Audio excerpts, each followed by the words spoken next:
Hey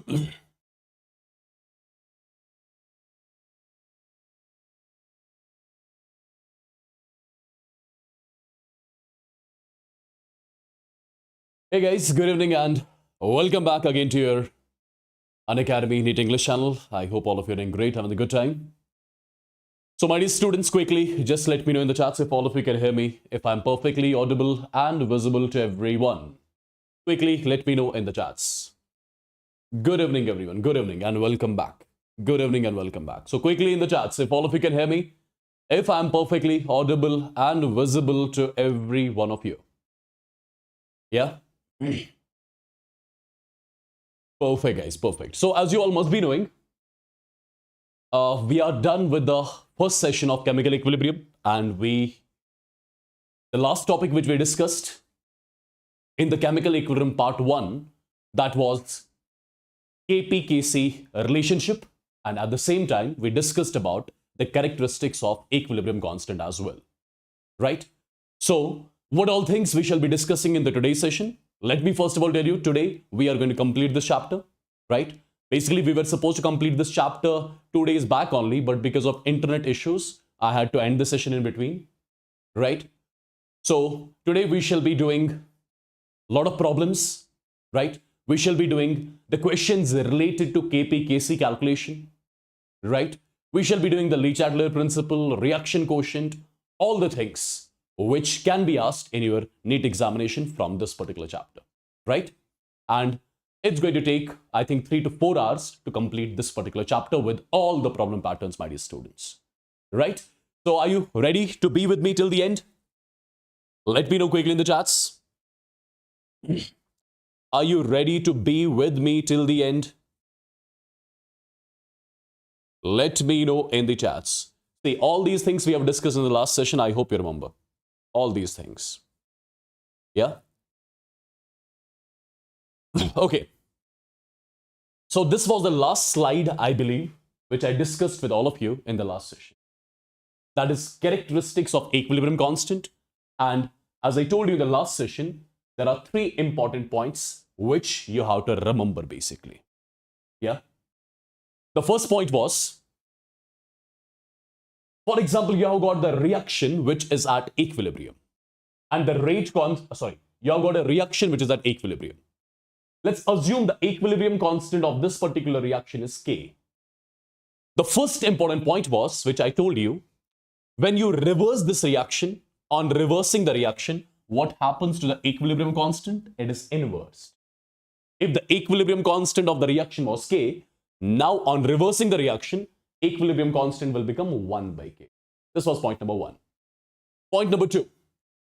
Whenever you multiply a reaction by some number, that number goes to the power of equilibrium constant.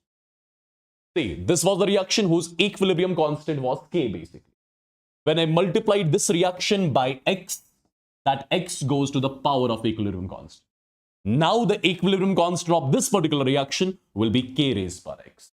This was one more thing which we discussed. Similarly, on adding the reactions, the equilibrium constants are multiplied. These were few basic things which I discussed with you in the last session, right? So my dear students, let's try to solve few questions based on the same concepts so that you'll get to know how questions are asked in your NEET from the same concept. Okay, let's try to understand. See guys, as far as the question is concerned, we are given with a reaction. And the reaction is like this. N2 gas plus 3 times H2 gas. It is in equilibrium with 2 times NH3 gas. The equilibrium constant Kp for this particular reaction, as per the question, that is 49.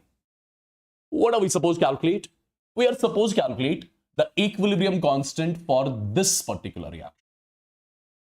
Only one thing which you have to remember. My dear students, the reaction for which you are supposed to calculate the equilibrium constant. The reaction for which you are supposed to calculate equilibrium constant. You will be making that reaction out of the given reaction whose equilibrium constant will be given to us. Okay? So the one whose equilibrium constant is to be calculated. you'll be making this particular reaction out of the reaction whose Kp or Kc we already know. Now, how exactly? Let's have a look. My dear students, I'll first of all reverse the given reaction. When I reverse the reaction, it becomes 2 times NH3 in equilibrium with N2 plus 3 times H2. And you know, on reversing the reaction, what happens to the equilibrium constant? I would say equilibrium constant of this particular reaction now will be 1 upon 49, right? Now, for example, if I multiply this reaction by 1 by 2, if I multiply this particular reaction with the number 1 by 2, what happens? Upon multiplying this whole reaction by 1 by 2, 1 by 2 and 2 gets cancelled. So you'll be left with NH3, which gives 1 by 2 times N2 plus 3 by 2 times H2. So what exactly I did? I multiplied this reaction by 1 by 2. That 1 by 2 will go to the power of equilibrium constant. So the new equilibrium constant of this reaction will be 1 upon 49 raised power 1 by 2. The value is going to be 1 upon 7, right? Now, my dear students, just have a look on this particular reaction and this particular reaction. Are these same or different? These are absolutely same. That means what we did, we made the reaction whose equilibrium constant was to be calculated. And accordingly, we got its equilibrium constant as well. Done and dusted, right? Let me know once in the chat if it is clear. This is a very simple and basic question which can be asked from the things which I told you in the last session, right? Let me show you one more question out of the same so that you can properly understand it. My dear students, you are given with 3 reactions basically, right? Equilibrium constant of the first reaction is K1, equilibrium constant of the second reaction is K2, and equilibrium constant of the third reaction, that is K3. What exactly we are supposed to do? This is the reaction whose equilibrium constant we have to calculate. This is the reaction whose equilibrium constant we have to calculate. So what exactly we are going to do? We will try to make this particular reaction out of the given reaction. We'll try to make this particular reaction out of the given reactions. Now, how exactly? Let's have a look. The reaction which we have to make, in that reaction, NH3 is on left side. NH3 is on left side. But if you look at the first reaction, here NH3 is on right side. So let's try to do one thing. Let's try to reverse the first reaction.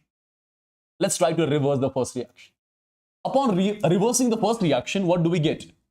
We'll be getting 2 times NH3 in equilibrium with N2 plus 3 times H2. And you know, upon reversing the reaction, what happens to the equilibrium constant? It is inversed. So the equilibrium constant of this particular reaction now is going to be 1 upon K1. Correct? Let me write the second reaction as such. Second reaction is N2 plus O2. It gives 2 times NO. Its equilibrium constant is equal to K2. Right? Its equilibrium constant is equal to K2. Now, my dear students, what else can we do? Have a look. If I multiply this particular reaction by number 3, I'm multiplying this reaction by 3. What will happen due to that? Let's try to understand. It becomes 3 times H2 plus 3 by 2 times O2. It is in equilibrium with 3 times H2O. And you know, when we multiply a reaction by some number, that number goes to the power of equilibrium constant. So I would say the equilibrium constant of this particular reaction now will be K3 raised power 3. I hope this is clear till here, right? Now, my dear students, the 3 reactions which I made over here, if I add them up, what will happen? If I add them up, what is going to happen? So first of all, N2 and N2 will absolutely get cancelled out. 3 times H2, 3 times H2 will absolutely get cancelled out. What am I left with on LHS side? I'm left with 2 times NH3. I'm left with 2 times NH3. O2 plus 3 by 2 O2. O2 plus 3 by 2 O2 makes it 5 by 2 O2. It is in equilibrium with. It's in equilibrium with. Here we have got 2 times NO and I'll be writing 3 times water as well. So my dear students, look at this particular reaction. Were we supposed to make the same reaction? Just compare them. Were we supposed to make the same reaction? Absolutely. And how did you make this reaction? When you added these 3 reactions over here. And you know, on adding the reactions, the equilibrium constants are multiplied. So the equilibrium constant of this particular reaction now will be 1 upon K1, 1 upon K1 multiplied by K2 multiplied by K3 raised to the power 3. This is the new equilibrium constant for the reaction which we were supposed to calculate. Give me some thumbs up in the chats if you got to know how to deal with these sort of questions. These are the basic questions which are asked in equilibrium. And questions are asked from these concepts. Say yes or no in the chats if it is super clear to you. Quickly. Everyone in the chats. Quickly, guys.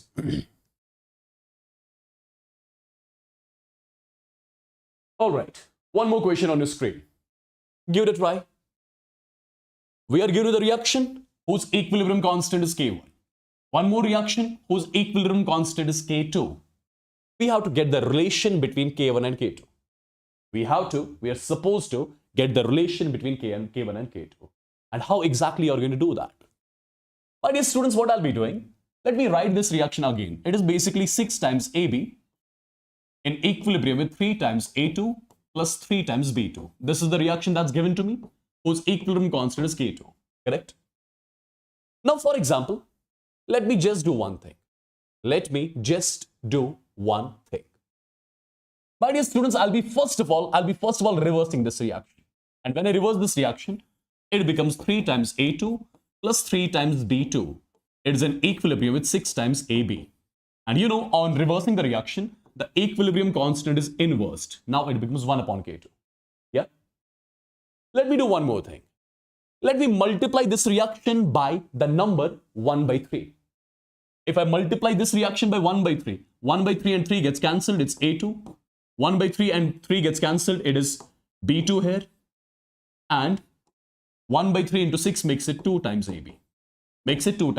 So what I did, I multiplied this reaction by the number 1 by 3. That number will go to the power of its equilibrium constant. So it's 1 by K2 whole raised power 1 by 3.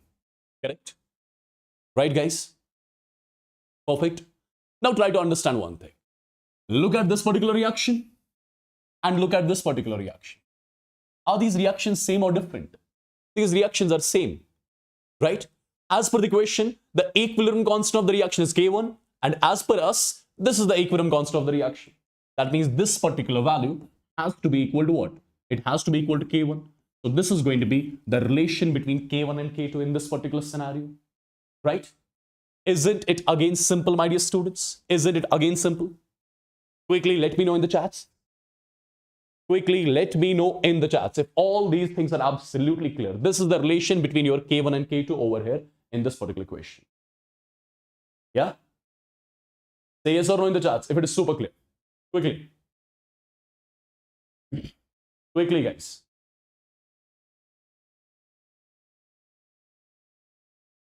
Right? Wonderful. Now, my dear students, let me see one more question, which I'm 100% sure you can easily solve. Look at this basic question. I'm right now showing you basic questions only. With time, we'll increase the level of the questions when we enter into the actual calculation process. In the following equilibrium reaction, we are given with a reaction which is 2 times A. It's an equilibrium with B plus C, right? The equilibrium concentration of A, B, and C are. So concentration of A at equilibrium is given to us. How much? That is 1 into 10 raised power minus 3 molar. The concentration of B at equilibrium is also given to us. How much? That is 2 into 10 raised power minus 3 molar. Similarly, the concentration of C at equilibrium, that's also given to us. That is 3 into 10 raised power minus 3. 3 into 10 raised power minus 3 molar. What am I supposed to calculate? I'm supposed to calculate the value of Kc for this particular reaction. Do you remember how do we write the expression for Kc? Do you remember that? I'll be starting with the product. I'll write concentration of B at equilibrium raised to the power its stoichiometric coefficient, that's 1, multiplied by concentration of C at equilibrium raised to the power its stoichiometric coefficient, that's 1, divided by concentration of A at equilibrium raised to the power its stoichiometric coefficient, that is 2. Now, my dear students, am I given with all these values? Absolutely, I'm given with all the values, right? Now, you tell me one thing. What is the concentration of B at equilibrium? That is 2 multiplied by 10 raised power minus 3. What is the concentration of C at equilibrium? Which is 3 into 10 raised power minus 3 divided by concentration of A at equilibrium. That is 10 raised power minus 3. 10 power minus 3 raised power 2. So it's 10 raised power minus 6. Right? So the question is done. 10 raised power minus 6, 10 raised power minus 6 cancel. 3 into 2 comes out to be 6. So 6 is basically going to be the value of Kc for the reaction which we were supposed to calculate. So let me know once in the chats quickly if it is again clear to you. Let me know quickly in the chats, people, if it is again clear to you. Quickly. Yes? Again, a basic question this was. Look at one more question. In which of the following equilibrium, Kc and Kp are not equal? Do you remember the relation between Kp and Kc which I gave you? You know Kp is equal to Kc RT raised power delta n. Do you remember that? In the last session we discussed. Perfect. Now you tell me one thing. If, for example, if delta n is equal to 0, anything raised power 0 is 1, then I can say Kp will be equal to Kc. Correct? So Kp will be equal to Kc, while delta n will be equal to 0. Perfect. But they are not mentioning it. They are mentioning when Kp and Kc won't be equal. This is the criteria for Kp and Kc to be equal. But they are asking you, when Kp and Kc won't be equal, I'll say if delta n is non-zero, at that point of time only, Kp won't be equal to Kc. Do you agree with this? Yeah? Now you have to select that reaction whose delta n is not equal to 0. Whose delta n is not equal to 0. You can check one by one. Well, if you talk about the first reaction, in the first reaction, delta Ng is equal to number of moles of gaseous products, which is 1 plus 1, 2, minus number of moles of gaseous reactant, which is again 2. So 2 minus 2 is 0. So for the first reaction, delta Ng value is 0. Right? So for the first reaction, Kp will be equal to Kc. But my dear students, if you check the last reaction, okay, delta Ng for this reaction, it's going to be equal to number of moles of gaseous products, which is 2, minus number of moles of gaseous reactant, that's 1. So the value comes out to be 1. So is delta Ng coming out to be 0? No, it's not coming out to be 0. It's coming out to be 1. Therefore, Kp and Kc for the last reaction, they won't be equal. Correct? Agreed? Let me know quickly in the chats. All right. One more simple question. One more simple question. Look at this question. Value of Kp in the reaction. We are given with the reaction. We have to write the expression of Kp. Can't you do it? Can't you do it? Kp expression we have to write. We'll be starting with the product. We'll be starting with the product. This is in solid state. Its active mass is unity. This carbon dioxide, it's in gaseous state. Since I'm writing the expression for Kp, so I'll have to use partial pressure of carbon dioxide at equilibrium raised to the power its stoichiometric coefficient, that's 1, divided by, look at the reactant, it's also in solid state, so its active mass is unity, nothing to do with this. So this is the expression for Kp, nothing else. So option A. Isn't it simple? Isn't it simple, my dear students? Absolutely, your equilibrium is damn simple till here. Now we are going to enter into the actual stuff, where student mess up basically, right? Let's get into the actual part now. Let's get in the actual part now. This is something which is amazing. It's interesting at the same time, provided you know the concept. And I'll be exactly starting from the basics. I'll make sure that you should be able to solve all the questions from this particular topic. Relation between Kp and Kc, right? So, this particular topic is calculation of Kp and Kc. How Kp and Kc for a particular reaction is calculated. Try to understand everything, my dear students. Let me first of all tell you, there are two methods which we have to discuss for the calculation of Kp and Kc. One is called as mole method, one is called as degree of dissociation method. These are the two methods by means of which we can calculate Kp and Kc for a particular reaction. You just have to follow a sequence basically. A sequence. There are some steps which you need to follow to calculate Kp for a reaction. Similarly, there are some steps which you have to follow to calculate Kc for the reaction. And before going into that, let me teach you some real basic stuff, my dear students. Some real basic stuff. Understand properly what I'm going to teach you. First part, I'm going to teach you the calculation. The calculation of moles. Calculation of moles of reactants and products at equilibrium. This is the most important point, right? Which you have to understand. How do we calculate the moles of reactants and products at equilibrium? Once you get to know how to calculate the moles of reactants products at equilibrium, then easily you can calculate Kp and Kc for a particular reaction, right? Yes? Now guys, have a look. Understand. The first example which I'm taking, for example, I have got the reaction like this. A is in equilibrium with B plus C.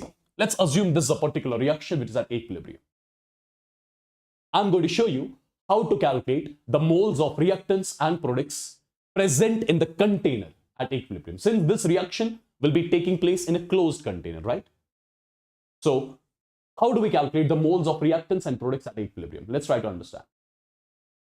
For example, my dear students, let's say I'm starting with time t is equal to 0.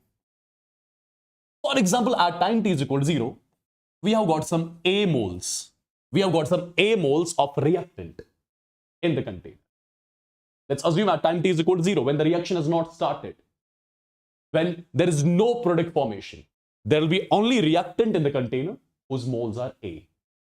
Since the reaction is not started, so number of moles of B and C present in the container at time t is equal to 0. That's absolutely going to be 0, right? Now, my dear students, what will happen? When the reaction will start, the number of moles of reactants, they'll keep on decreasing. And number of moles of product will keep on increasing. A time will come, a stage will come, when rate of forward and backward reaction becomes equal. That stage is what we call as equilibrium. So, let's assume when equilibrium is established in the reaction. Let's assume when equilibrium is established in the reaction. At that point of time, let's assume that out of A moles of reactant, let's assume X moles of reactant got converted into products. When equilibrium is established, at that point of time, let's assume that out of A moles of reactant, X moles of reactant got converted into products. So, can you let me know how many moles of reactants I'll be left with? Initially, I had A. Out of A, X moles are getting converted into products. So, at equilibrium, I'll be left with A minus X moles of reactants. So, these are the moles of reactants which are present in the container at equilibrium. Now, guys, after this, try to use the stoichiometry all the time. Have a look. 1 mole of A gives 1 mole of B. Therefore, X moles of A will give X moles of B. As simple as that. Similarly, 1 mole of A, it gives 1 mole of C. Therefore, X moles of A will give us X moles of C. So, try to understand what I calculated exactly. Try to understand. These are the moles of these are the moles of C present in the container at equilibrium. These are the moles of B present in the container at equilibrium. And these are the moles of reactant present in the container at equilibrium. Perfect. One more thing. Initially at time t is equal to 0, there was only reactant in the container. So there was only one gas in the container. Initially. There was only one gas in the container. There were only A moles of reactant in the container. Now at equilibrium, what we are observing? We are observing there are some A minus X moles of reactant, X moles of B, X moles of C as well. So if I ask you, how many gases are there in the container at equilibrium? You will say there will be 3 gases present in the container at equilibrium. There will be A minus X moles of gas A, X moles of gas B, X moles of gas C. So there are basically 3 gases. There are basically 3 gases present in the container at equilibrium. So can I say at equilibrium, what do we have? I'll say at equilibrium, we will be having a gaseous mixture in the container. Right? Perfect. Now, my dear students, tell me one more thing. When equilibrium is established, once equilibrium is established, can I say after that, the moles of reactants and products, they have become constant, they have become fixed. They are not going to change now because the rate with which the forward reaction takes place, same as the rate with which the backward reaction takes place. As simple as that. Yeah? Right, people? This was the case number 1. Similarly, let me have a look on case number 2. This is something important which I'm teaching you right now. If this is clear to you, that means Kp, Kc calculation easily you can do. Try to understand one more thing. For example, I've got the reaction like this. A gas is in equilibrium with 2 times B gas plus 3 times C gas. For example, this is the reaction. Okay. Now, my dear students, for example, initially at time t is equal to 0, we have got A moles of reactant. We have got, for example, A moles of reactant at time t is equal to 0. Since the reaction has not started, therefore, the moles of product at time t is equal to 0. That's going to be 0. Right? Now, my dear students, let's assume that at equilibrium, out of A moles of reactant, let's assume X moles got converted into product. So, I'll be left with A minus X moles of reactant. So, I would say this A minus X, these are the moles of reactant present in the container at equilibrium. Perfect. Now, use the stoichiometry. 1 mole of A gives 2 moles of B. If 1 mole of A gives 2 moles of B, I would say X moles of A will give us 2X moles of B. Right? Similarly, 1 mole of A gives 3 moles of C. Therefore, X moles of A will give us 3X moles of C. So, what did I calculate? These are the moles of reactant present in the container at equilibrium. These are the moles of B present in the container at equilibrium. These are the moles of C present in the container at equilibrium. Initially, at time t is equal to 0, there was only one gas in the container whose moles were equal to A. Now, at equilibrium, there are 3 gases present in the container. These are the moles of gas A present in the container at equilibrium. These are the moles of gas B in the container at equilibrium. These are the moles of gas C present in the container at equilibrium. Right? Perfect. This was case number 2. For example, let's have a look on case number 3. Case number 3. Try to understand. I'm giving you different scenarios. For example, you have got the reaction like this. 2 times A in equilibrium with, for example, B. Or let's write it as B plus C. 2 times A in equilibrium with B plus C. Try to understand. I'll start with time t is equal to 0. At time t is equal to 0, I'm starting with A moles of reactant. This is 0, this is 0, right? Now at equilibrium, let's assume out of A moles of reactant, X moles got converted into products. So I'll be left with A minus X moles of reactant, correct? Now, the stoichiometric coefficient here is 2 and here it is 1. Can I say 2 moles of A gives 1 mole of B? So 1 mole of A gives 1 by 2 moles of B. So X moles of A gives 1 by 2 into X. X by 2 moles of B. As simple as that. Similarly, 2 moles of A gives 1 mole of C. So 1 mole of A gives 1 by 2 moles of C. So X moles of A gives X by 2 moles of C. So what did I calculate? These are the moles of reactant present in the container at equilibrium. Right? These are the moles of product B present in the container at equilibrium. Right? These are the moles of C present in the container at equilibrium. I hope all these things you can calculate easily from now onwards, right? Perfect, guys. Perfect, perfect, perfect. Let me know once in the chats quickly. Let me take one more scenario. I'm going to take case number 4. These are different examples basically I'm giving you so that you can understand it clearly, so that there will be no issue in understanding things afterwards. Yeah? Have a look. For example, I'm giving you the reaction like this. 2 times A, it gives 3 times B plus 5 times C. This is the reaction, for example. Now, you are going to tell me everything. At time t is equal to 0, we are starting with A moles of reactant. This is 0, this is 0. At equilibrium, let's assume that out of A moles of reactant, X moles got converted into products. So, I'll be left with A minus X moles of reactants. Right? These are the moles of reactants present in the container at equilibrium. Now use the stoichiometry. Can I say 2 moles of A gives 3 moles of B? 1 mole of A gives 3 by 2 moles of B. X moles of A gives 3 by 2 X moles of B. Simple. 2 moles of A gives 5 moles of C. 1 mole of A gives 5 by 2 moles of C. So X moles of A gives 5 by 2 X moles of C. So what did I calculate? These are the moles of A in the container at equilibrium. Moles of B in the container at equilibrium. Moles of C in the container at equilibrium. Right? Perfect. Now, my dear students, there can be few more things as well, wherein you can maybe get the doubt. Right? Let me show all those things here only. Let me show all those things here only. For example, you've got a reaction like this. 2 times A gives B plus C. Correct? Now, for example, I'm giving you a scenario like this. Let's say at time t is equal to 0. Let's say at time t is equal to 0. Already there are A moles of reactant present in the container. For example, before the start of this reaction itself, let's say there are B moles of this particular product in the container and C moles of this particular product in the container already. Before the start of the reaction, I'm assuming that we have got A moles of reactant in the container. Already before the start of the reaction, there is B in the container. How many moles? B moles of product B in the container. C moles of product C in the container already before the start of the reaction. Now when the reaction starts, what's going to happen? The same thing which we discussed.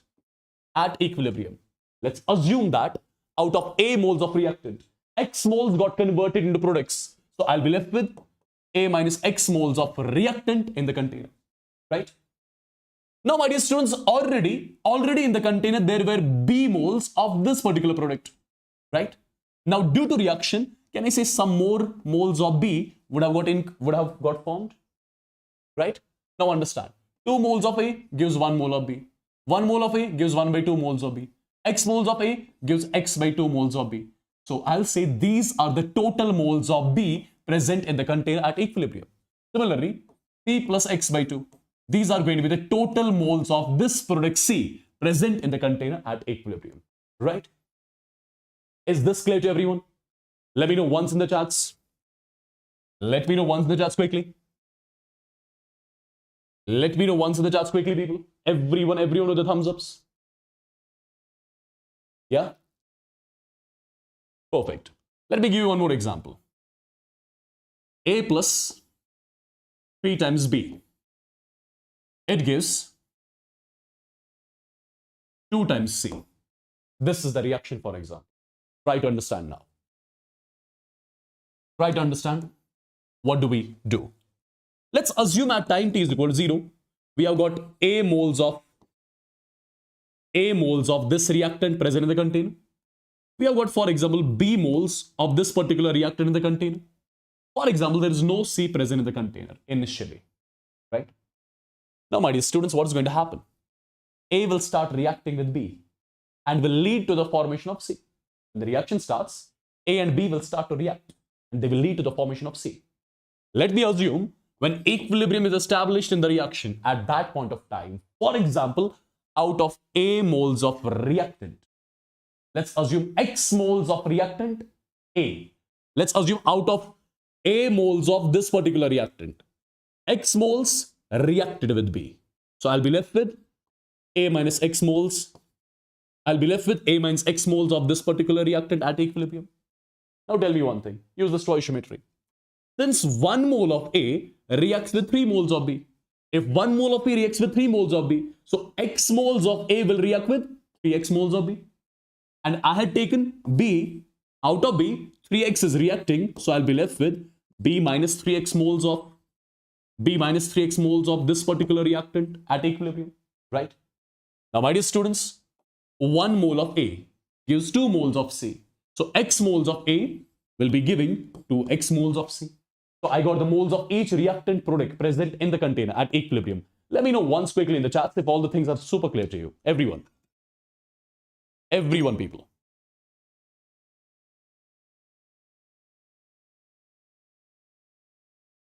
Everyone. This is something which is really very important, right? To get the moles of each reactant product at equilibrium. Once you get to know how do we calculate the moles of each reactant product at equilibrium, you can easily calculate Kp, Kc for any reaction. I'm telling you that. Yeah? Now let me show you how do we calculate the Kp and Kc exactly. If you Got clear with this?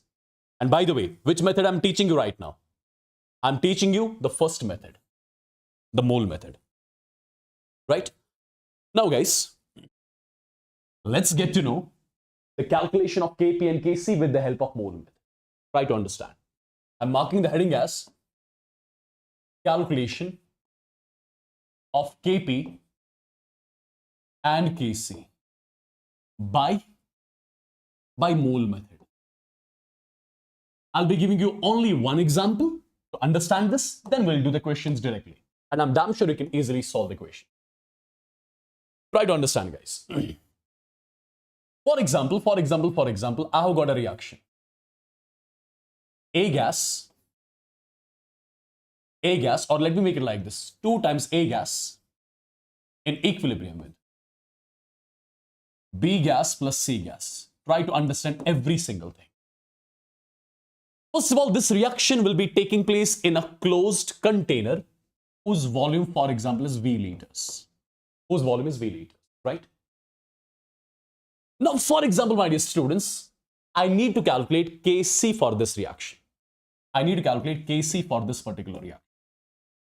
What is Kc? How do we write the expression for Kc? It has to be concentration of B present in the container at equilibrium raised power stoichiometric coefficient, that's 1. Concentration of C at equilibrium raised power 1 divided by concentration of A at equilibrium raised power stoichiometric coefficient, that's 2. Right? What do we need to calculate? We need to calculate Kc. Can I say in order to calculate Kc of this reaction, we need the concentration of each reactant and product at equilibrium. We need the concentration of each reactant and product at equilibrium. Now, if you ask me what is concentration, number of moles per unit volume. So, in order to get the concentration of each reactant and product at equilibrium, what do we need? We need the moles of each reactant and product present in the container at equilibrium. Once we get the moles of each reactant and product at equilibrium, just divide them by the total volume of the system. We'll be getting the concentration. That's all. Now have a look. For example, at time t is equal to 0, we have got A moles of this reactant. So this will be 0, this will be 0. Let's assume at equilibrium, out of A moles of reactant, X moles got converted. So I'll be left with A minus X moles of reactant. Now use the stoichiometry. 2 moles of A gives 1 mole of B. 1 mole of A gives 1 by 2 moles of B. X moles of A gives X by 2 moles of B. Similarly, X by 2 moles of C. So can you let me know what did I calculate? I got the moles of each reactant and product in the container at equilibrium. Do I need the moles or I need the concentration? I need the concentration. I got the moles of each reactant product at equilibrium. Now, I'm going to get the concentration of each reactant and product at equilibrium. How do we convert moles into concentration? Moles are supposed to be divided by total volume.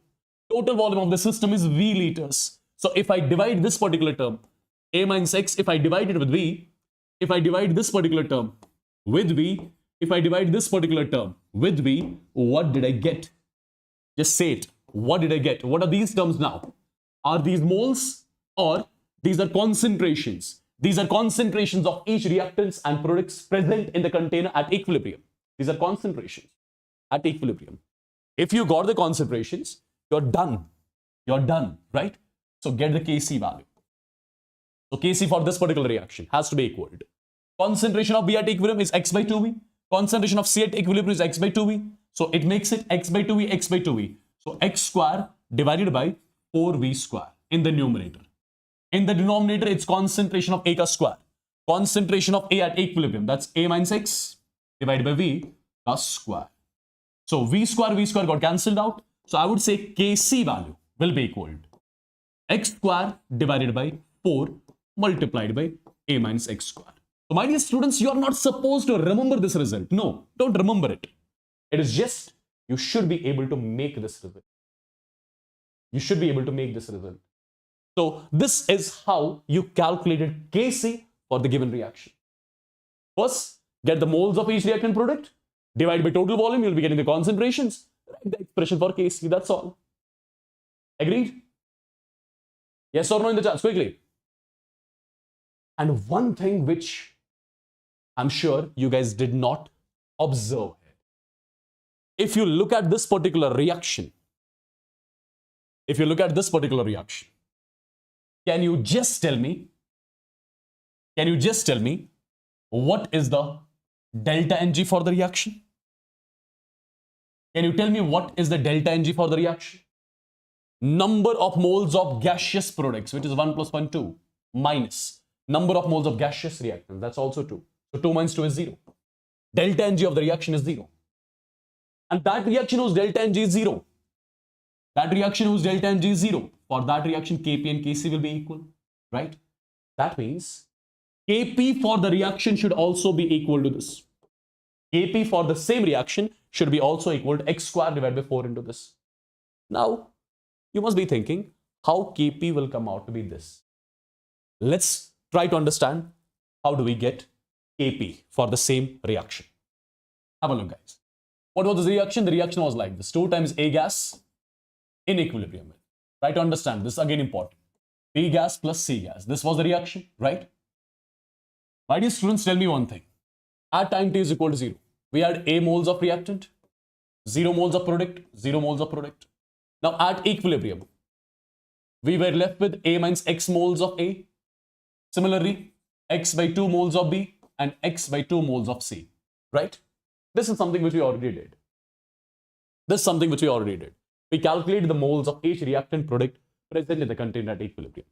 What do we have to calculate? We have to get the value of Kp. How do you write the expression for Kp? Start with the product.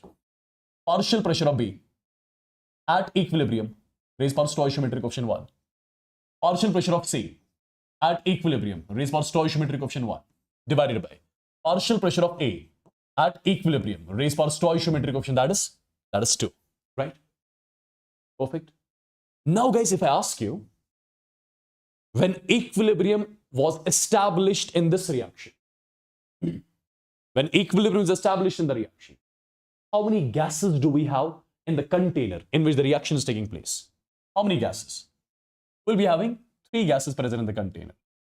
These are the moles of gas A present in the container at equilibrium, moles of gas B in the container at equilibrium, moles of gas C in the container at equilibrium.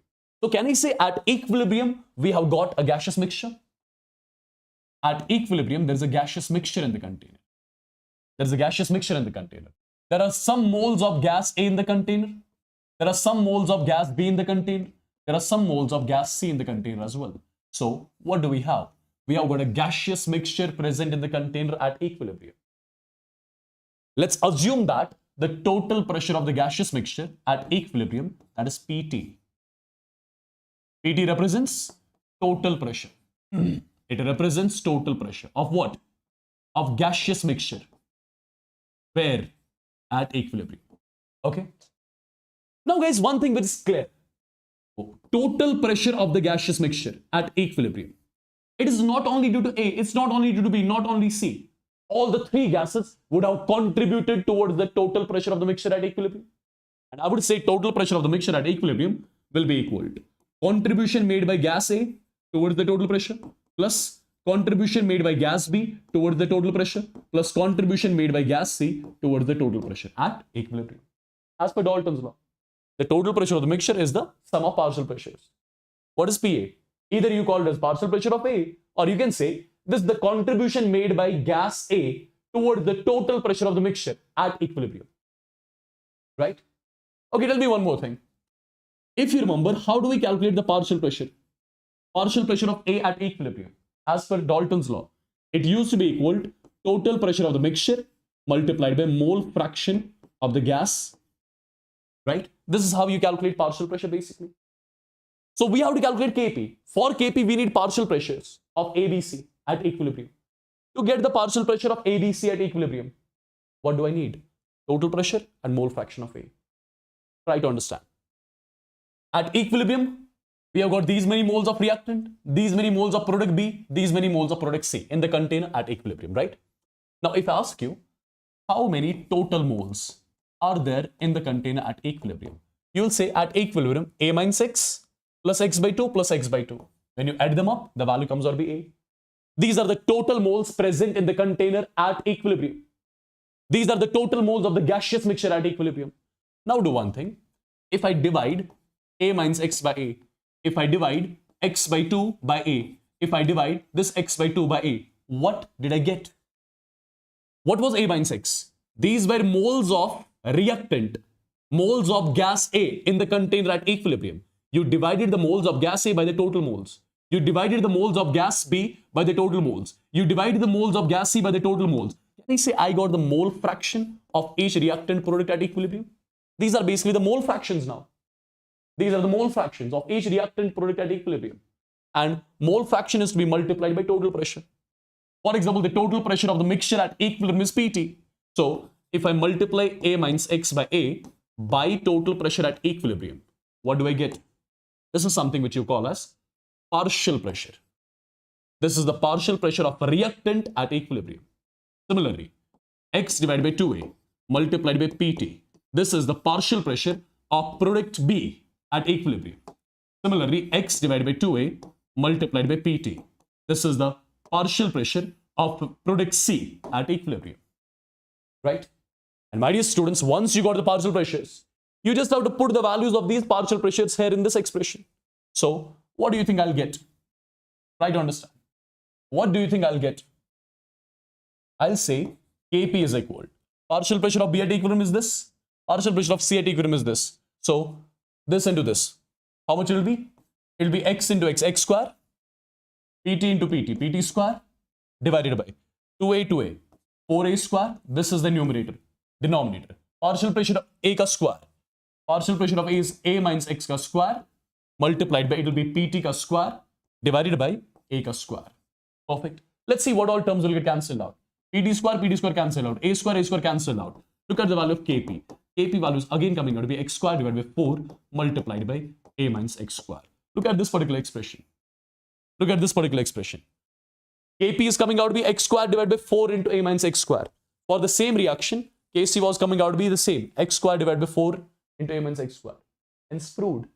I told you already, for any reaction whose delta and G is 0, Kp and Kc for that reaction will be equal.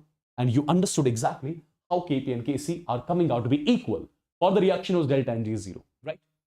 My dear students, my point is not that. My point is simple. Remember the steps to be followed to calculate Kc. Remember the steps to be followed to calculate Kp. Whenever you want to calculate Kc, get the moles of reactant product at equilibrium. Divide them by the total volume. Get the concentrations and use in the expression of Kc. When you want to calculate Kp, get the moles of each reactant product at equilibrium. Divide them by the total moles present in the container at equilibrium. Get the mole fraction. Multiply each mole fraction by the total pressure of the mixture at equilibrium. Get the partial pressure.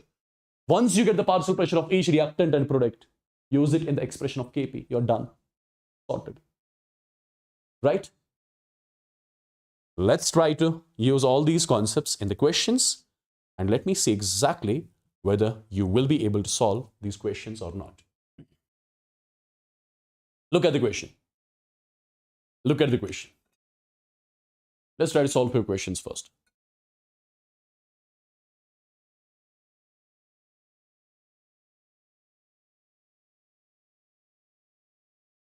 See guys, as far as the question is concerned, we are given the reaction and the reaction is A gas plus B gas. It is in equilibrium with 2 times C gas. Understand how exactly I'm going to solve the equation. As far as the question, it's mentioned that 2 moles of A, 1 mole of B and 1 mole of C are placed in a 10-liter vessel. So volume of the container in which the reaction takes place, that's 10 liters, right? So we have got 2 moles of A, we have got 1 mole of B, and already as per question, there is 1 mole of C already present in the container, right? There is 1 mole of C already present in the container. Now, as per the question, when the reaction starts, finally, equilibrium is established. Equilibrium is finally being established in the reaction. If the final concentration of C is 0.2 molar, what does that mean? We know when equilibrium is established in the reaction, the moles of reactant and product, they become fixed. The concentration of reactant product, it becomes fixed. I'm given with the final concentration of C. That means I'm given with the concentration of C at equilibrium, which is equal to 0.2 molar. This is something which I'm given. Now guys, the same procedure. For example, at equilibrium, out of 2 moles of A, X moles reacted with B. So I'll be left with 2 minus X moles. Now 1 mole of A reacts with 1 mole of B. So X moles of A would have reacted with X moles of B. So I had taken 1 out of 1. X moles are reacting. So I'll be left with 1 minus X moles of B in the container at equilibrium. Right? Now 1 mole of A gives 2 moles of C. So X moles of A are going to give me 2X moles of C. Already there was 1 mole. Now apart from that 1 mole, 2X moles of C are being formed. So what did I get? These are the moles of each reactant products present in the container at equilibrium, right? My dear students, just tell me one thing. If I divide all these terms by total volume in liters, what do I get? This is the concentration of C present in the container at equilibrium. Concentration of C present in the container at equilibrium, which is 1 plus 2x divided by 10. As per the question, it's already given to us as 0.2. 0.2 means 2 by 10. 10 cancelled. X value will be 0.5. So first of all, I got the value of X. After getting the value of X, put the value of X in all these terms over here. So I would say at equilibrium, 2 minus 0.5 is 1.5. 1.5 divided by 10, 0.15. This is the actual concentration of A in the container at equilibrium. 1 minus 0.5. 0.5 divided by 10, 0.05 molar. This is the concentration of B in the container at equilibrium. 1 plus 2x by 10. 1 plus 2x by 10 is 0.2. So 0.2 molar. This is the concentration of product C in the container at equilibrium. Since we got the concentration of each reactant product, what was I supposed to calculate? Kc.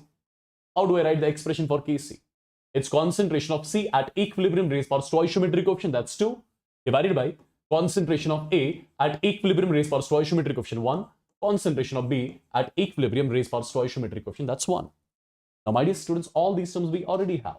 All these terms we have calculated. So Kc from here will be equal to concentration of C, that is 0.2, equilibrium raised power 2. Concentration of A at equilibrium, 0.15 raised power 1, multiplied by 0.05. Now it's a matter of calculation. Calculate it, get the value of Kc, that's all. So first step of question is done and dusted, and I'm damn sure you can easily solve this sort of a question from now on. Say yes or no in the chats quickly. Say yes or no in the chats quickly, my dear students.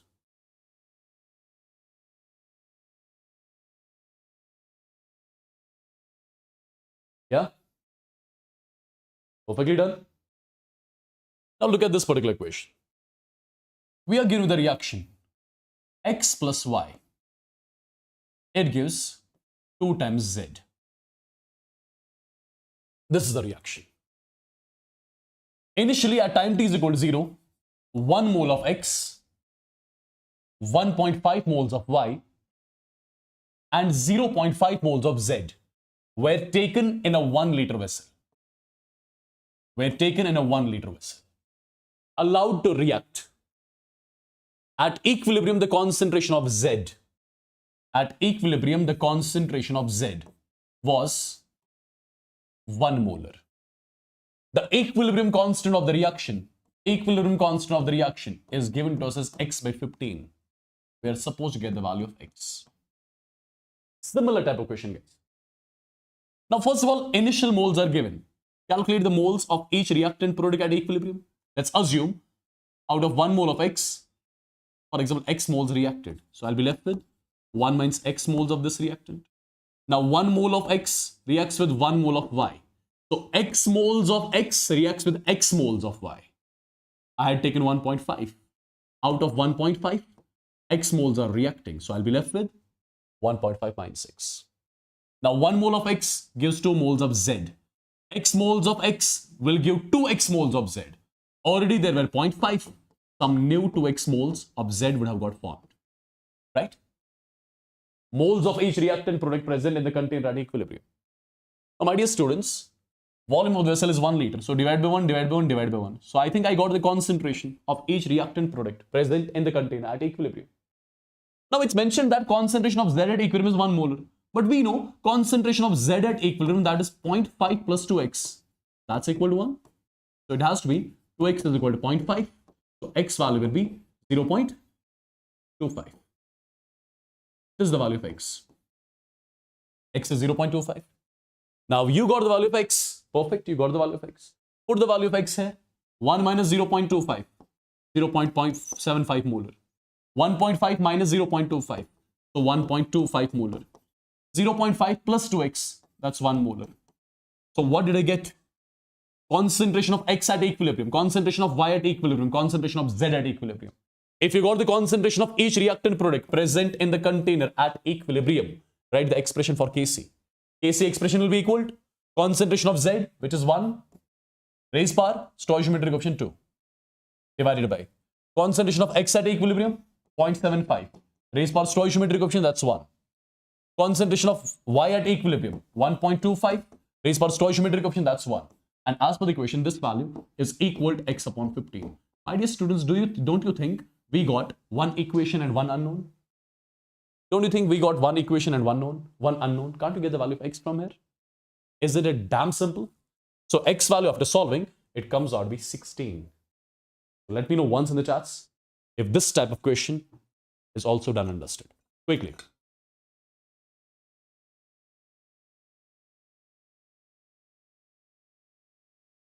Quickly, everyone.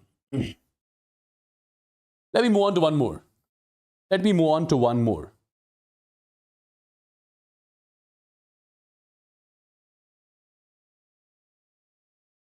Let's see exactly what this question is. Just read the question carefully. On starting with 1 mole of HI in a 2-liter container, calculate the concentration of each species at equilibrium if Kp for the decomposition of HI is 16. First of all, do you know the decomposition reaction of HI? It is 2 times HI gives H2 gas plus I2 gas. This is the decomposition reaction of HI. I hope you already know it. Yeah? My dear students, first of all, as per the question is concerned, Kp for the reaction is equal to 16. Correct? Try to understand one thing. What is the delta Ng for this reaction? Number of moles of gaseous products, which is 1 plus 1, 2, minus number of moles of gaseous reactant, which is again 2. So 2 minus 2 is 0. Delta Ng for the reaction is 0. If delta Ng for the reaction is 0, that means Kp has to be equal to Kc. Kp has to be equal to Kc. The question is almost done. Now guys, initially at time t is equal to 0, as per the question, we are starting with 1 mole of HI in the container. So this has to be 0, this has to be 0. This reaction is taking place in a container whose volume is 2 liters. Now at equilibrium, out of 1 mole of HI, let's assume X moles reacted. So I'll be left with 1 minus X moles of HI in the container. 2 moles of HI gives 1 mole of H2. 1 mole of HI gives 1 by 2 moles of H2. X moles will give X by 2 moles of H2. Even this is X by 2.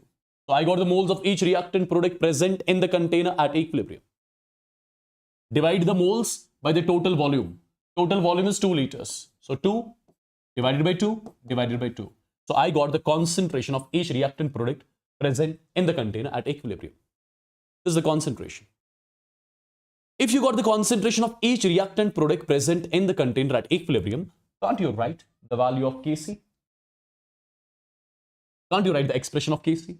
Concentration of H2 at equilibrium, which is x by 4. Concentration of I2 at equilibrium, again x by 4. So it's x squared divided by 4, 4 that's 16, divided by concentration of HI at equilibrium, which is 1 minus x divided by 2, whole raised power 2. Right? So this value will be equal to x square divided by 16, and this is 1 minus x square divided by 2 2s are 4. So while solving, what do I get? While solving, what do I get? There's a bit of calculation needed here, and you have to be super fast in the calculation as well. So my dear students, we got to know Kc value is coming out to be, it's going to be x square divided by 4 multiplied by 1 minus x square. And Kc already you know that's 16, right? So this x square divided by 4 into 1 minus x square, can't I write it like this? X divided by 2 multiplied by 1 minus x whole square is equal to 16. So I get x divided by 2 minus 2x is equal to 4. So I'll be getting x is equal to 8 minus 8x, or you can say 9x is equal to 8. So from here, you'll be getting the value of x. X is 8 by 9. X is 8 by 9. So you got the value of x. You got the value of X. What was it supposed to calculate? I was supposed to calculate the concentration of each species at equilibrium. Now, if I ask you, what is the concentration? If I ask you, what about the concentration of HI at equilibrium? Concentration of HI at equilibrium. How much that is? That is 1 minus X by 2. 1 minus X divided by 2. So which is 1 minus 8 by 9 whole divided by 2. So 9 minus 8. So 1 by 9 is going to be 1 by 18. So this is the concentration of HI in the container at equilibrium. Concentration of H2 present in the container at equilibrium will be equal to X by 4. X by 4, right? X by 4. X value already you know. That's 8 by 9. And there is 4 in the denominator. So it's 8 divided by 9, 4, 36 mole. This is the concentration of H2 in the container at equilibrium. Similarly, concentration of I2 in the container at equilibrium will be again X by 4. So 8 by 36 mole. So let me know once in the chats if every single thing is clear till here. Yeah? These were the 3 things which you were supposed to calculate. That's all. Correct, guys? Clear to everyone?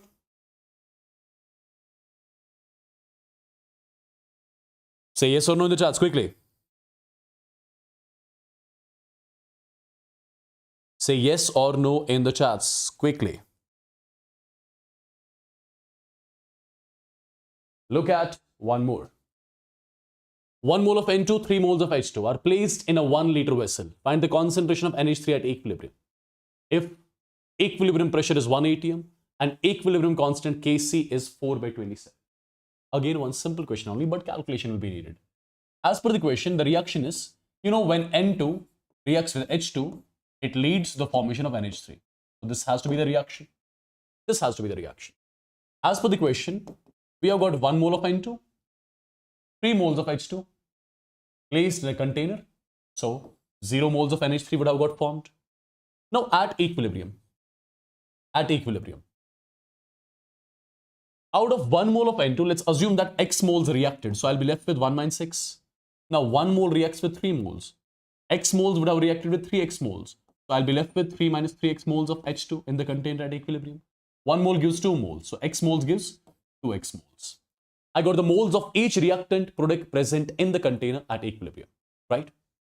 Volume of the container is 1 liter. If I divide all these terms by 1, I'll be getting the concentration. Basically, I got the concentration of each reactant product in the container at equilibrium. So let me just write the expression of Kc. Kc expression is equal to concentration of NH3 at equilibrium, which is 2x, raised by stoichiometric coefficient, which is 4x square, divided by concentration of N2 at equilibrium, which is 1 minus x, raised by stoichiometric coefficient. Concentration of H2, which is 3 minus 3x, raised by stoichiometric coefficient, right? And this Kc value, as per the question, that is given to us as 4 by 27. Now, how do we calculate it? How do we calculate it? Let's see. So first of all, this 4 and 4 got cancelled. So in the numerator, you got x square divided by. Now, if I take this 3 out, 3 here, 3 here, if I take 3 common, 3 will come out as 3 cube. 3 cube means 27. 3 cube means 27. You'll be left with 1 minus x, and here will be 1 minus x ka cube, which makes it 1 minus x raised power 4, right? Is equal to 1 upon 27. So 27 gets cancelled here also. So you got x square divided by 1 minus x raised power 4 is equal to 1. Now, how do I solve it? Again, simple. You can write it as x divided by 1 minus x ka square whole raised power 2 is equal to 1. Correct? We can do it like this. Now, tell me one thing. Take the root on both the sides. It's going to be x divided by a square plus b square minus 2ab is equal to 1. Right? A square plus b square minus 2ab. So finally, it's going to be x is equal to 1 plus x square minus 2x, or you got x square minus 3x plus 1 is equal to 0. My dear students, we got a quadratic equation. You got the quadratic equation. Since you got the quadratic equation, can't you find its roots? What are its roots? Its roots are x values basically. And that x you have to calculate basically by solving minus b plus minus root of b square minus 4ac divided by 2. You'll be getting the value of x. Once you get the value of x, put it here in these values. You'll be getting the exact concentration of each reactant and product present in the container at equilibrium. That's all. Perfect. Here you'll be getting two values of x. Here you'll be getting two values of x. Then you have to see exactly, after putting both the values in these terms, you'll have to see which one satisfies it. For example, one of the x value comes out to be 2. 1 minus 2 is minus 1, which is not possible, right? So you have to see the possible correct value. You'll be getting two values of x. Perfect. Put one value, try to satisfy all these terms. Put another value, try to satisfy all these terms. That particular value which satisfies everyone, that's going to be the value of x. Yeah? Perfect. Is it clear?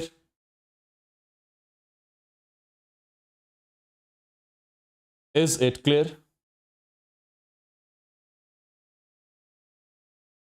Quickly.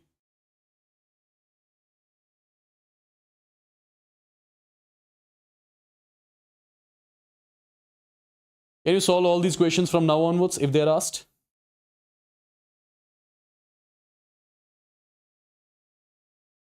Perfect, guys. Perfect. Let's move on. Let's move on. For example, you have got a question like this. You have got a question like this. For the reaction, N2 plus 3 times H2 gives 2 times NH3. The partial pressure of N2 and H2 are 0.8 and 0.4 atm at equilibrium. The total pressure of the system at equilibrium is 2.8 atm. Calculate Kp for the reaction. It's one simple question, please. See how I'm going to approach this question. My dear students, the reaction is N2 gas plus 3 times H2 gas. It is in equilibrium with 2 times NH3 gas. Now, first of all, if I ask you, initially at time t is equal to 0, there will be only reactants present in the container. There will be no product. When the reaction starts, moles of reactants will keep on decreasing. Moles of products will keep on increasing. Then there will be a time when equilibrium will be established in the reaction. Right? When the moles of reactants and products will become constant. You tell me one thing, at equilibrium, what all things will be there in the container at equilibrium? What all at equilibrium? Tell me quickly. At equilibrium, what all substances will be there in the container? You tell me in the chats quickly.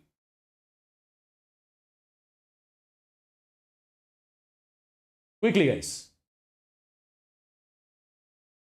Exactly. At equilibrium, there will be some moles of N2 left in the container.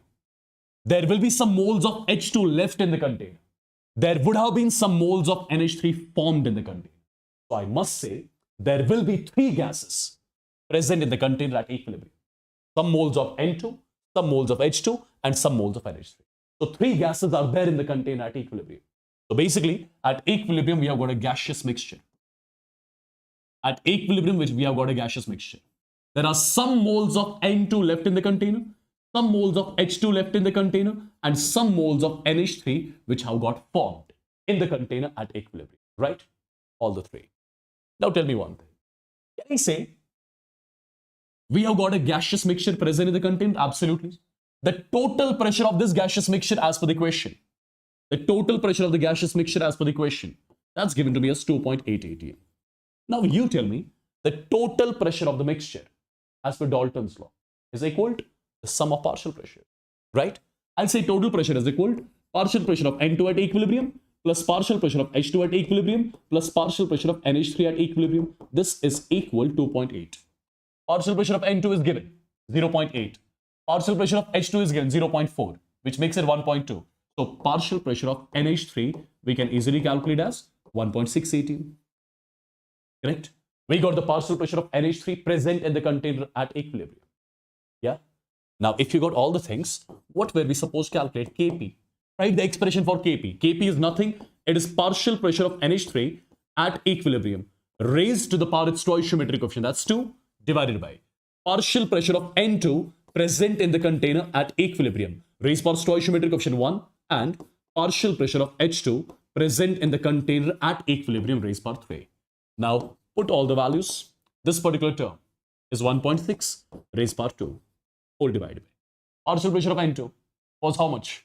Partial pressure of N2 at equilibrium was 0.8 and partial pressure of H2 at equilibrium is 0.4 ka square. When you solve it, the value comes out to be 50. When you solve it, the value comes out to be 50, right? Now, my dear students, if I ask you what are going to be the units of Kp? Units of Kp. Pressure is given in atm. Kp units are atm raised by delta Ng. Delta Ng for the reaction. Number of moles of gaseous products, which is 2, minus number of moles of gaseous reactant, which is 4. So 2 minus 4 makes it minus 2, right? So this is going to be the Kp for the reaction which we were supposed to calculate. Yeah? So let me know quickly if all these things are super clear to you. Quickly, guys.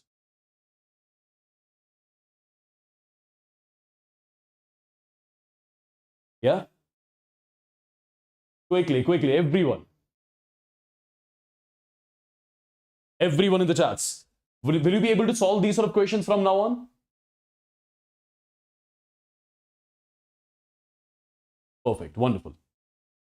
Wonderful, guys. Now, let's move on then. Let's move on. Let's move on to this particular question. It might confuse you. This particular question might confuse you. The question is, if the total pressure at equilibrium for the following reaction is 2 atm. So basically, a reaction is given, and it's said that the reaction is at equilibrium, right? And the total pressure of the mixture at equilibrium is given.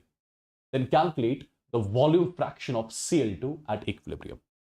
My dear students, do remember one simple thing which will solve everything. Let's have a look. Do remember one thing. At constant pressure and temperature, remember one thing. At constant pressure and temperature, mole fraction of gas is something which you call as volume fraction of gas. At constant pressure and temperature, whatever will be the mole fraction of gas, that's something which is going to be same as the volume fraction of gas. What does that mean? For example, imagine that you have got two gases present in the container. You have got two gases present in the container, gas 1 and gas 2. Right? Now, this particular gaseous mixture, for example, it's present at constant pressure and temperature. It is present at constant pressure and temperature. At constant pressure and temperature, whatever will be the mole fraction of gas 1, same is going to be the volume fraction of gas 1. Whatever is going to be the mole fraction of gas 2, same is going to be the volume fraction of gas 2. Right? Same is going to be the volume fraction of gas 2. So whenever they ask you to calculate the volume fractions, understand you have to calculate mole fraction basically. Right? Perfect. Now guys, try to understand what is given in the question. As per the question, we are given with a reaction, and the reaction is very simple. PCl5 gas is in equilibrium with PCl3 gas plus Cl2 gas. This is the reaction which is given to us, right? If the total pressure at equilibrium for the following reaction is 2. So in the question, it's mentioned that the total pressure of the mixture at equilibrium is equal to atm. Right? Then calculate the volume fraction of Cl2 at equilibrium. Calculate the volume fraction of Cl2 at equilibrium. So first of all, tell me one thing. Volume fraction of Cl2 at equilibrium. Can I say that is basically mole fraction of Cl2 at equilibrium? So you actually have to calculate mole fraction of Cl2 at equilibrium. Correct? Now use the same procedure which we keep on doing all the time. So at time t is equal to 0. Let's assume that we have got A moles of PCl5. So this is 0, this is 0. So at equilibrium, out of A moles of reactants, X moles got converted into products. So I'll be left with A minus X moles of PCl5 at equilibrium. Right? Yes? Now guys, try to understand. 1 mole of PCl5 gives 1 mole of PCl3. So X moles should give me X moles. 1 mole gives 1 mole. So X moles should give me X moles. So this particular term, these are the moles of PCl5 in the container at equilibrium. These are the moles of PCl3 in the container at equilibrium. These are the moles of Cl2 in the container at equilibrium. Right? Yes? Now guys, try to understand. If I ask you how many total moles we have in the container at equilibrium, total moles in the container at equilibrium will be equal to A minus X plus X plus X, which makes it A plus X. These are the total moles in the container at equilibrium, right? So I'll be dividing with the total moles. A plus X here, A plus X here. So what did I get? I got the mole fraction of each reactant product. Mole fraction of Cl2 at equilibrium is X divided by A plus X. And mole fraction of Cl2 only we have to calculate. So we got to know that we have to get the value of x divided by a plus x. So this particular value we have to calculate actually, right? But the question is not done yet. The question is not done yet. Try to understand. We got the mole fraction of each reactant and a product. The total pressure of the mixture is also given. If I multiply these mole fractions by the total pressure, what do I get? I'll be getting the partial pressures of each reactant, product and equilibrium. So partial pressure of PCl5 at equilibrium, it's A minus X divided by A plus X multiplied by total pressure, that's 2. Similarly, multiply this term by 2. It's 2x divided by A plus X. Similarly, it's going to be 2x divided by again A plus X. So what did we get? We basically got the partial pressures of each reactant and product in the container at equilibrium, right? We got the partial pressures. Now what exactly we are going to do? Since as per the question, the value of Kp is given to us. Kp is given to us as 0.2. How do I write the expression for Kp?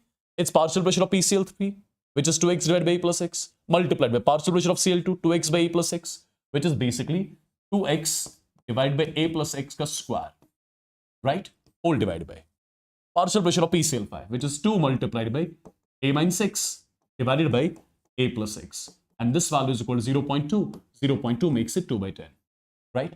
So one of the A plus X, one of the A plus X cancel, right? So what do I get finally? This is 2 to the 4, 4 by 2 is 2. So this is going to be 2x square divided by A plus X.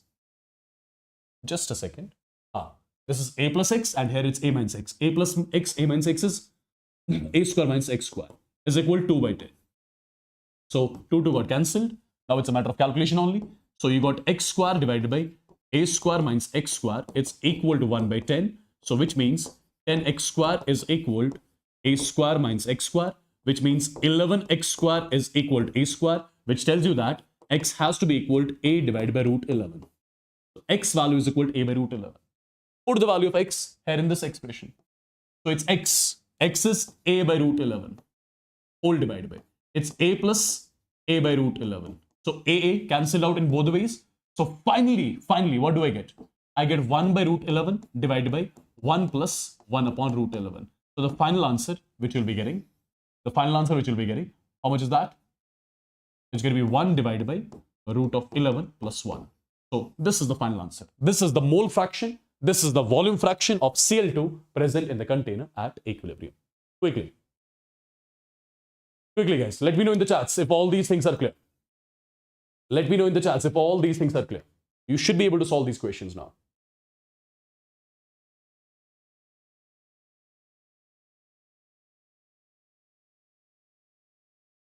Yeah?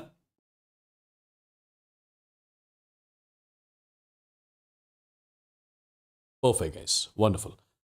Now, there is one more concept. My dear students, usage of pressure instead of moles in the gaseous phase reaction. What is meant by this? How to use it exactly? It's very simple. First of all, tell me one thing. For example, you have got the reaction like this. A gas. For example, it gives B gas plus C gas. Let's assume that this reaction has to take place in a container which is closed. This reaction, for example, has to take place in a container which is closed, right? For example, I'm assuming that volume and temperature is constant. If volume and temperature of the system is constant, tell me one thing. As per ideal gas equation, PV is equal to nRT. If volume and temperature is constant, can I say pressure is directly proportional to moles? What does that mean? That means at constant volume and temperature, if moles will be increasing, pressure will be also increasing. If moles will be decreasing, pressure will be also decreasing. Now try to understand. Initially in the container, there will be only reactant, right? Initially in the container, there will be only reactant. There will be some moles of A in the container. Initially. There will be no moles of product, right? So whatever will be the total pressure of the container at time t is equal to 0, that will be only due to this A, right? Now, my dear students, when the reaction will proceed, the moles of A will decrease with time. The moles of B and C will increase with time, right? If the moles of A is decreasing with time, that means pressure due to A will also decrease with time. Pressure due to B and C will increase with time. Moles of reactant is decreasing. Pressure due to reactant is decreasing. And the proportion in which moles of reactant will be decreasing, in the same proportion, pressure of the reactant will be decreasing. Since the moles of the products are increasing with time, the proportion in which, the ratio in which the moles of products will be increasing, in the same ratio, pressure due to products will be also increasing. What I'm trying to say is, moles of reactants decrease with time. Pressure due to reactant also decrease with time. Moles of product increase with time. Pressure due to product also increase with time. Right? The ratio in which the moles of reactant decrease with time. In the same ratio, pressure due to reactant decrease with time. The ratio in which moles of products increase with time. In the same ratio, pressure due to product will increase with time. Right? So, what exactly we are going to do? We are going to do one simple thing. We are going to treat pressure in the similar way as we used to treat the moles. That's all. Right? We are going to, my dear students, we are going to treat the pressure in the similar way as we used to treat the moles. Just try to understand. At time t is equal to 0, there will be only A in the container. Let's say pressure due to A is P naught. Pressure due to B and C will be 0 and 0. Right? At equilibrium, for example. Imagine that this is not pressure. Imagine these are moles. Just imagine. So this has to be at equilibrium P naught minus X. 1 mole gives 1, X gives X, 1 gives 1, X gives X. So these are not actually the moles. These are actually the pressure, right? So this is P naught minus X ATM, for example. This is X ATM. This is X ATM. So you directly got the partial pressures. Pressure due to A at equilibrium. Pressure due to B at equilibrium. Pressure due to C at equilibrium, right? Perfect. So if I ask you the total pressure of the mixture at equilibrium, how much that is going to be? Total pressure of the mixture at equilibrium. The mixture contains 3 gases at equilibrium, right? Total pressure of the mixture at equilibrium will be equal to P naught minus X plus X plus X, which makes it P naught plus X. So basically, total pressure of the mixture at equilibrium will be the sum of the partial pressures, right? Simple. Right, people? Let's try to take one more example so that you can solve all the questions basically. I'm taking the example as 2 times A gas. It is an equilibrium. For example, 3 times B gas plus 5 times C gas. This is the reaction. This is the reaction. For example, at time t is equal to 0, pressure due to A is P naught. This is 0, this is 0. Now treat the pressure in the similar way as we treat moles, right? So at equilibrium, it has to be P naught minus X, right? 2 moles gives 3 moles. 1 mole gives 3 by 2. X moles gives 3 by 2x. Similarly, this has to be 5 by 2x. So what is this? This is the pressure due to A at equilibrium. This is the pressure due to B at equilibrium. This is the pressure due to C at equilibrium. Right? Now, my dear students, all these things, whatever I'm telling you, usage of pressure instead of moles. Let's see exactly how do we solve the questions based on the same concept. Try to understand what I'm going to say. Yeah? Right? So first of all, as per this particular question is concerned, we are given the reaction. The reaction is AB3 gas. AB3 gas. AB3 gas is in equilibrium with AB2 gas plus half of B2 gas. This is the reaction, right? Now, my dear students, at time t is equal to 0, it's mentioned that if the initial pressure of AB3 is 900 torr, initial pressure of reactant is 900 torr. So this is 0, this has to be 0 because initial conditions are there. Now, my dear students, at equilibrium, right? What will be the pressure due to AB3? It has to be 900 minus X. 1 mole gives 1, so X gives X. 1 gives 1 by 2, X gives X by 2. What did I get? This 900 minus X ATM, this is X ATM, and this is X by 2 ATM. I got the pressure due to each reactant and product in the container at equilibrium. Now, as per the question, total pressure of the mixture at equilibrium, that's given to me as 1000 torr. And the total pressure of the mixture will be the sum of these partial pressures at equilibrium, which is just going to be 900 minus X plus X by 2. this value is equal to 1000. So x got cancelled. I would say x by 2 is equal to 100. So x value will come out to be 200 ATM. So dear students, you got the value of x, which is 200 ATM. You got the value of x, 200 ATM. So 900 minus 200, 700. X values 200. 200 by 200, 100. This is ATM. This is ATM. This is ATM. What was I supposed to calculate? What was I supposed to calculate? Quickly. What was I supposed to calculate? KP. If I'm supposed to calculate KP, write the expression of KP is equal to partial pressure of AB2 at equilibrium, that is 200. Raise power, stoichiometric coefficient. Partial pressure of B2 at equilibrium, that's 100. Raise power, stoichiometric coefficient. Divided by partial pressure of AB3 at equilibrium, that's 700 ATM. Raise power, stoichiometric coefficient. So this is 10. This is 2000 by 700, which comes out to be 20 by 7. So 20 by 7, and its units are ATM raised by delta Ng. Delta Ng for the reaction is moles of gaseous products. 1 plus 1 by 2 makes it 3 by 2. 3 by 2 minus 1 is 1 by 2. So this is the Kp for the reaction.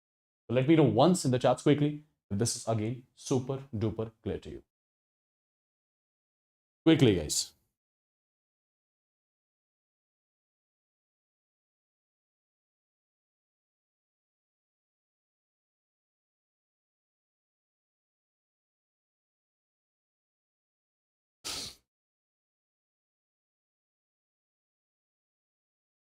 Clear, guys? Yeah?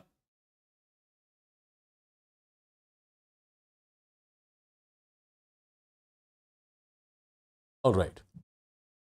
Let's try to have a look on one more question. Look at this particular question carefully. Yeah? Look at this particular question. The total pressure at equilibrium is 30 atm. And the partial pressure of HNO2 at equilibrium is 2 atm. Calculate Kp. The total pressure of the mixture at equilibrium, is equal to 30 atm. Right? And the partial pressure of what? Partial pressure of HNO3 at equilibrium is equal to how much? Is equal to 2 atm.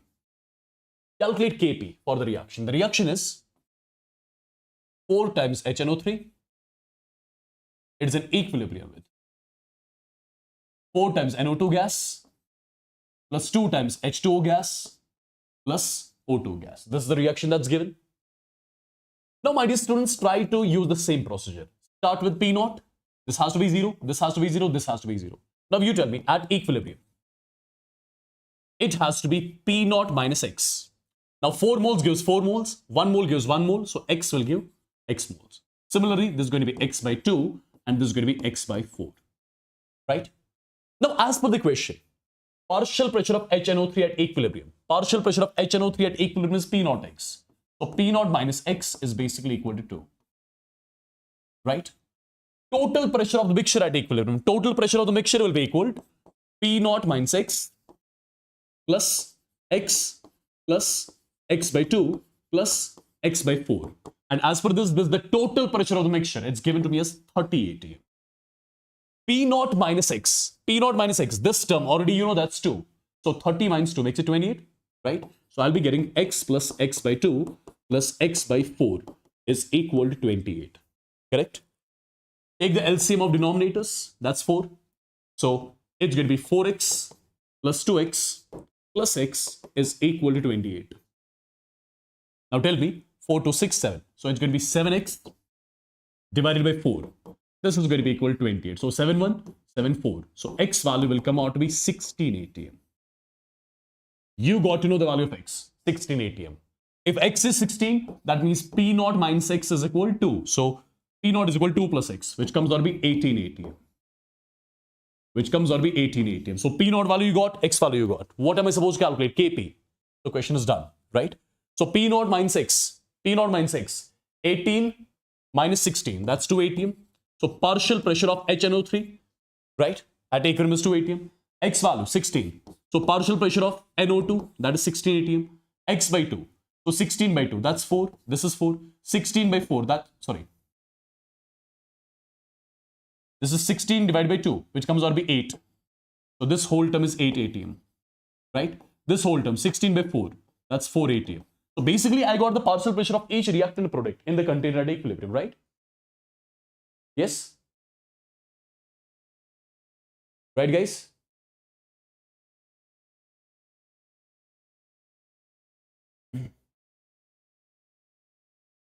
Perfect.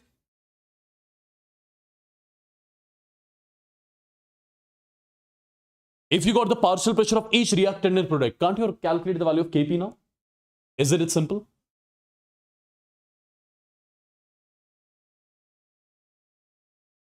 Isn't it simple, guys? Quickly.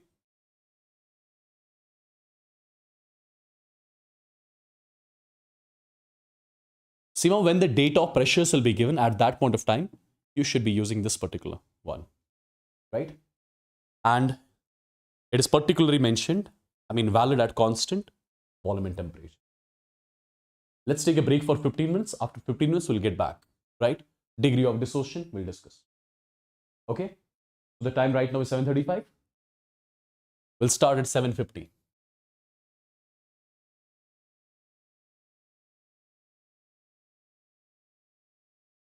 Or let's make it at time is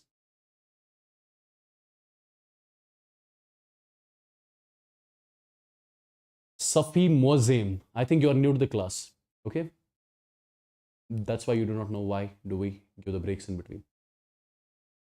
Class resumes at time is 7:35.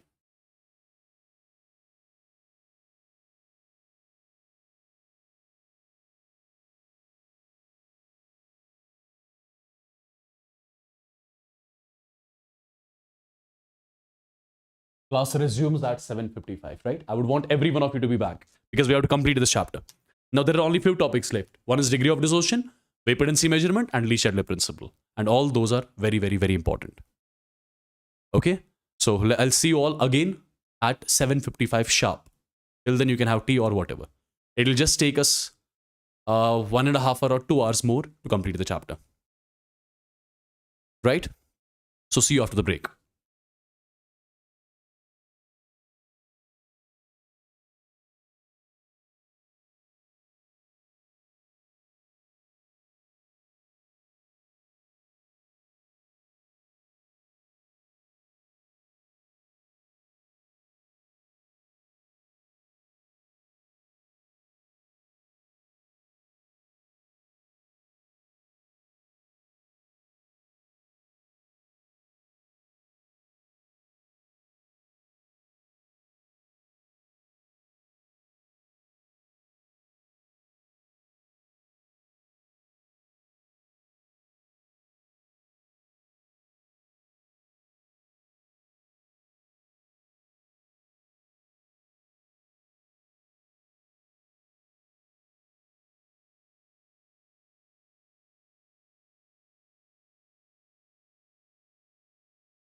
Guys, can you hear me?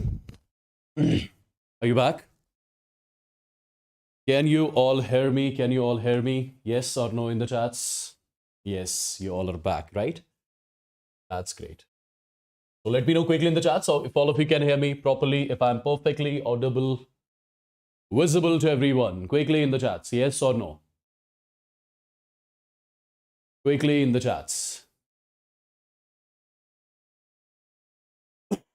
All right.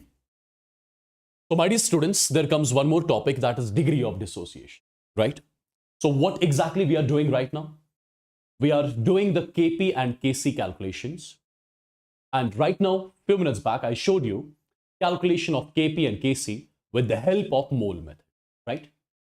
Now, we are exactly going to see the calculation of KP and KC with the help of degree of dissociation method as well. So before going into that, let's get to know what this degree of dissociation is all about. My dear students, this degree of dissociation, it is represented by alpha. It is represented by alpha. Yeah. Now, dear students, degree of dissociation, it is defined as the fraction of reactant which gets dissociated into product. The fraction of reactant which gets dissociated into product is something which we call as degree of dissociation. Now, the point is, what is meant by that? What is that? Let's have a look. My dear students, for example, I'm writing a reaction. A gives B plus C. Let's assume this is one reaction which is at equilibrium, for example. First of all, I'm assuming degree of dissociation of this reaction is alpha. Right? Degree of dissociation of this particular reaction is alpha. Now, my dear students, how do you define alpha basically? Alpha is defined something like this. Number of moles of reactant which gets dissociated into products. So those moles of reactants which get converted into products. Those moles of reactant which get dissociated basically. Divided by initial moles of reactants taken. Divided by initial moles of reactants taken. Those moles of reactants which get dissociated into products divided by initial moles of reactants taken. Now, for example, have a look. Let's assume at time t is equal to 0, we have got A moles of reactant. So this has to be 0, this has to be 0, right? Now, my dear students, alpha has to be equal to number of moles of reactant which got dissociated, for example. Let's say number of moles of reactant which got dissociated divided by initial moles of reactants are equal to A. So from this particular equation, can you let me know how many moles of reactants are getting dissociated? A alpha moles of reactants are getting dissociated into products. My dear students, I took A moles of reactants. Now at equilibrium, I can say out of A moles of reactants, A alpha moles of reactants are getting converted into products. So I'll be left with A minus A alpha moles of reactants, right? Simple. Now we use the stoichiometry. 1 mole of A gives 1 mole of B. So from A alpha moles, you'll be getting A alpha moles of B. Similarly, 1 mole of A gives me 1 mole of C. From A alpha moles, you'll be getting A alpha moles of C. So over here, if I ask you what these terms are, if I ask you what these basically terms are, you will say these are the moles of reactants and products which are there in the container at equilibrium. As simple as that, right? And rest of the things you already know. If these are the moles, divide the moles by the volume, get the concentration at equilibrium, get the Kc value, right? Similarly, Kp also you can calculate. Let me give you one more example so that it becomes properly clear to you. One more example I'm going to give you. For example, you are given with a reaction like this. 2 times A is in equilibrium with 3 times B plus 5 times C. It is one reaction which is at equilibrium, for example. I'm assuming that the degree of dissociation of this particular reaction, the degree of dissociation alpha, right, is equal to number of moles of reactants which get dissociated into products, which get converted into products, divided by initial moles of reactants taken, right? Now you tell me one thing. At time t is equal to 0, I'm starting with A moles of reactants. This has to be 0. This has to be 0, right? So can I say alpha is nothing? It is number of moles of reactants which are getting dissociated divided by initial moles are A. So number of moles of reactant which got dissociated, that is A alpha, right? So I can say initially I took A moles of reactant. Now out of A moles, A alpha moles are getting converted into products. So I'll be left with A minus A alpha moles of reactant at equilibrium, right? Now 2 moles of A gives 3 moles of B. So 1 mole of A gives 3 by 2 moles of B. So A alpha moles of A are going to give me 3 by 2 multiplied by A alpha moles of B. Similarly, 2 moles of A gives 5 moles of C. So 1 mole of A gives 5 by 2 moles of C. So A alpha moles are going to give me 5 by 2 multiplied by A alpha moles of C. So what are these terms basically? These are the moles of reactants and products present in the container at equilibrium, right? Perfect. One last example so that we can start the questions directly. Let's say you have got the reaction like this. N2 gas plus 3 times H2 gas. For example, it's in equilibrium with 2 times NH3 gas. Correct? My dear students, imagine that you have got A moles of N2 in the container. You have got B moles of H2 in the container. And you have got 0 moles of NH3 at time t is equal to 0. Right? At time t is equal to 0. Perfect. Now, for example, if I ask you how many moles of N2 are left in the container at equilibrium, I'll say out of A moles of N2, A alpha moles would have reacted. So I'll be left with A minus A alpha moles of N2 in the container.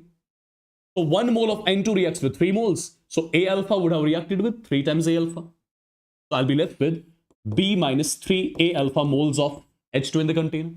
1 mole of N2 gives 2 moles of NH3. So A alpha is going to give me 2A alpha. So I got the moles of each reactant product in the container at equilibrium, right? Very simple and basic. Now, my dear students, if you got to know how to write, if you got to know exactly how to write the moles of reactant product at equilibrium in terms of alpha, then you should be able to solve these sort of basic questions. Let's try to understand what the question is.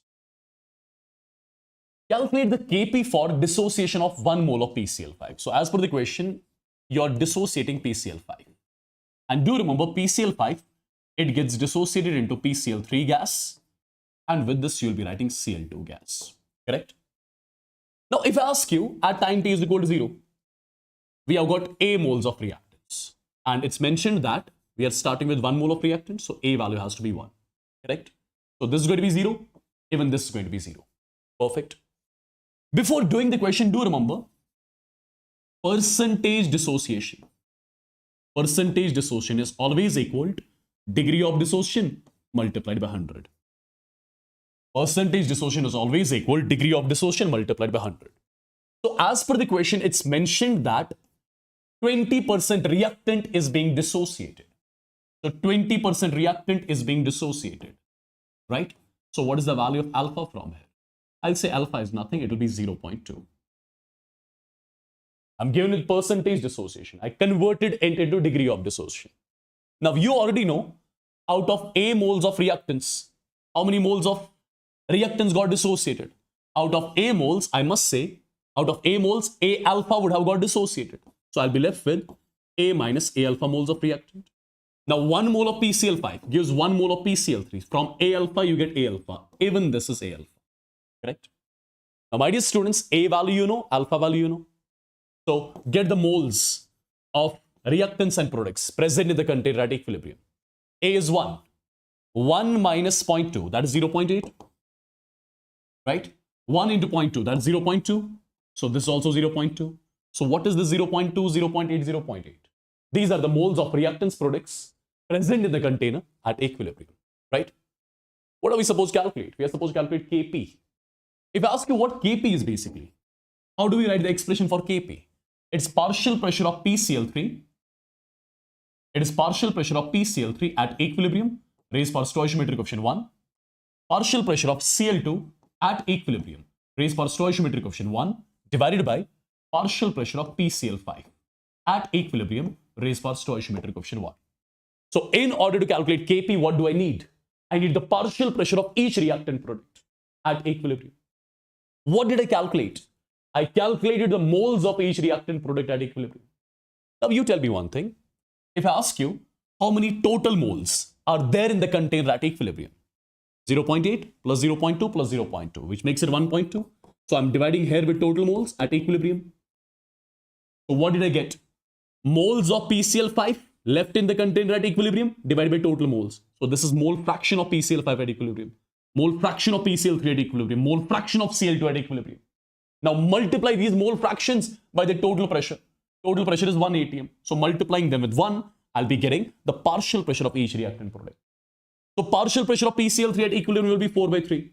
This will be 1 by 6. This will be 1 by 6. So I got partial pressure of each reactant product present in the container at equilibrium. Now, if you got the partial pressures of each reactant product at equilibrium, put all these values in this particular expression and you'll be getting the value of Kp. Done and dusted, right? Simple. Yeah.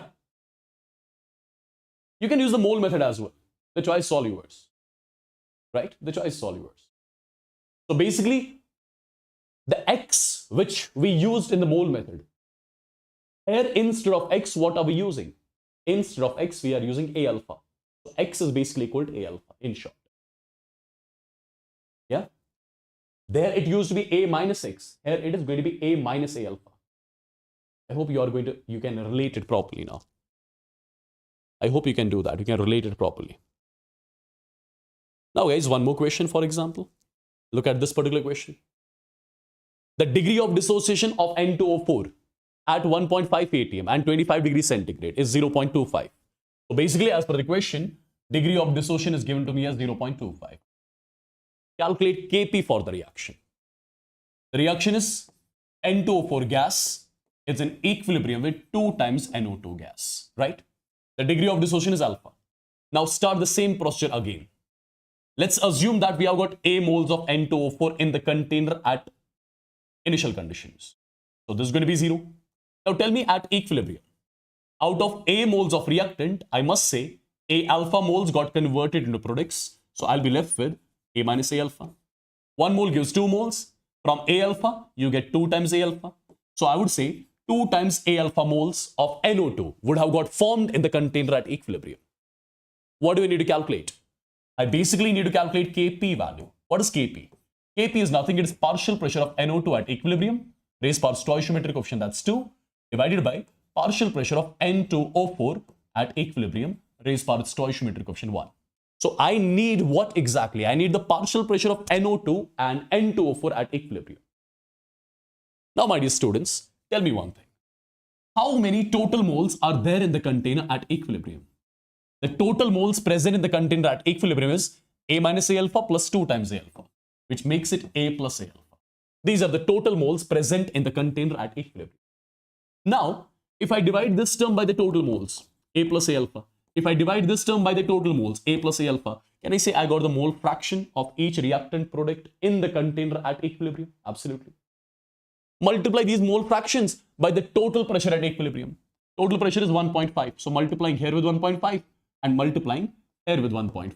So what did I get? Mole fraction multiplied by total pressure. That gives me what? Partial pressure. So this is the partial pressure of N2O4 at equilibrium, partial pressure of NO2 at equilibrium, right? Now put the values. So if you take A common in the numerator, A common in the denominator, the partial pressure of N2O4 at equilibrium, how much it comes out to be? It comes out to be 1 minus alpha multiplied by 1.5 divided by 1 plus alpha. Similarly, A common, it's going to be 2 into 1.5 is 3. So it's going to be 3 times alpha divided by 1 plus alpha. This is the partial pressure of NO2 in the container at equilibrium. Now, my dear students, if I ask you, do you know the value of alpha? Yes, you know the value of alpha. Put the value of alpha in both these expressions. You'll be getting the exact value of partial pressure of reactant product. And if you get the partial pressure of reactant product at equilibrium, put the values here in this expression, get the Kp value. Isn't it simple and basic, my dear students? Right? Isn't it simple? Nothing to do. It is just the matter of calculations. It is just the matter of calculations. Let me know in the chats quickly. One question I'm giving you as the homework. You can let me know its answer in the comment section afterwards. This is the similar type of question which you can solve, you are going to solve, and please do let me know its answer in the comment section of the video, because the question is based on the same parameters, right? Okay, perfect. Let's move on to one more topic. That's again simple only. Calculation of degree of dissociation through vapor density measurement. Before talking about the calculation of degree of dissociation using vapor density measurement, or let me directly go into this. Here we have got two expressions basically. Let me not derive those expressions because derivation is not needed. I'll be giving you the expressions and I'll show you how to use those expressions in the questions. Derivation right here, it's not needed, right? It's not needed. My dear students, try to understand one important thing which I'm going to say.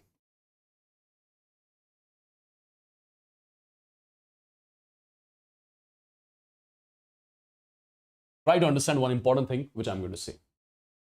How do you define the vapor density of a gas? How do you define the vapor density of a gas? Vapor density of a gas, it is the ratio of density of the gas to that of density of hydrogen gas, provided the gas and H2 gas, they are present at same pressure and temperature. Right? That's something I assume you know. Even leave the definition aside. Have you ever heard this particular relation?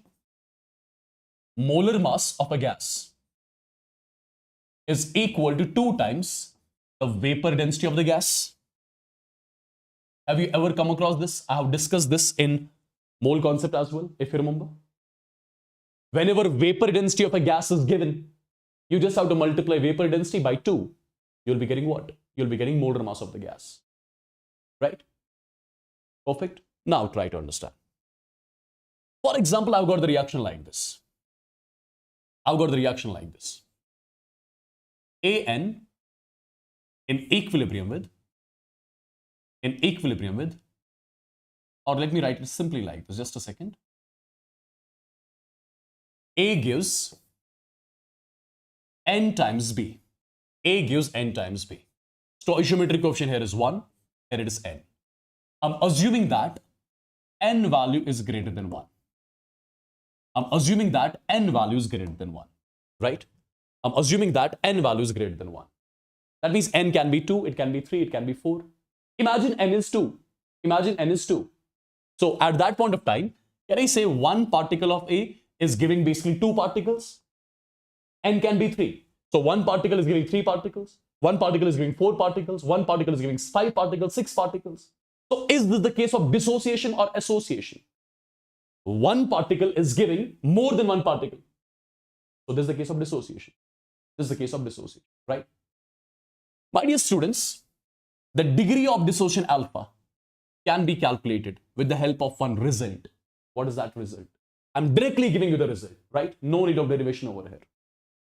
It is capital D minus small d divided by small d multiplied by N minus 1. Now, understand these terminologies. What are the capital D's? What are the small d's? Tell me one thing. Initially, at time t is equal to 0.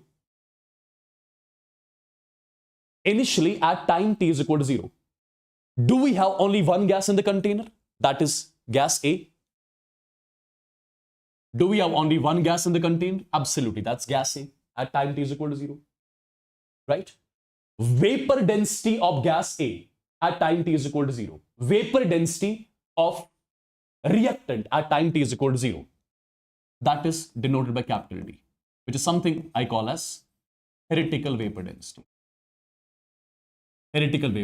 Or just to remember, you can call it as vapor density of reactant at T is equal to 0, right? Perfect. Now tell me one thing. With time, when the reaction will start, what will happen? The moles of A will start to decrease. The moles of B will start to increase. Then equilibrium will get established. At equilibrium, Will you find only one gas in the container or there'll be two gas? Tell me. Tell me. Quickly. Will there be only one gas in the container or there'll be two gases? At equilibrium, there'll be two gases in the container. So there will be a gaseous mixture present in the container at equilibrium. I'm assuming that the vapor density of that gaseous mixture is represented by small d. So small d is something which you call as experimental vapor density. Experimental vapor density, or you can call it as vapor density of the mixture at equilibrium. Vapor density of the mixture at equilibrium, right? Now, dear students, tell me one thing. Capital D stands for theoretical vapor density or vapor density of reactant. Vapor density of reactant. Vapor density is equal to molar mass divided by 2. So, vapor density of reactant, it actually has to be equal to molar mass of reactant by 2. Vapor density of reactant, it has to be equal to molar mass of reactant divided by 2. Similarly, D. D is the vapor density of the mixture of gas at equilibrium. Right? So at equilibrium, you have got a mixture of gas. Perfect. So vapor density of the gaseous mixture has to be equal to molar mass of the gaseous mixture divided by 2. And you already know molar mass of gaseous mixture is something which you call as average molar mass. So average molar mass of the mixture divided by 2. That is basically your small d. That is basically your small d. That is basically your small d. Do remember, in case of dissociation, capital D is greater than small d. In case of dissociation, capital D is greater than small d. What is alpha? Degree of dissociation.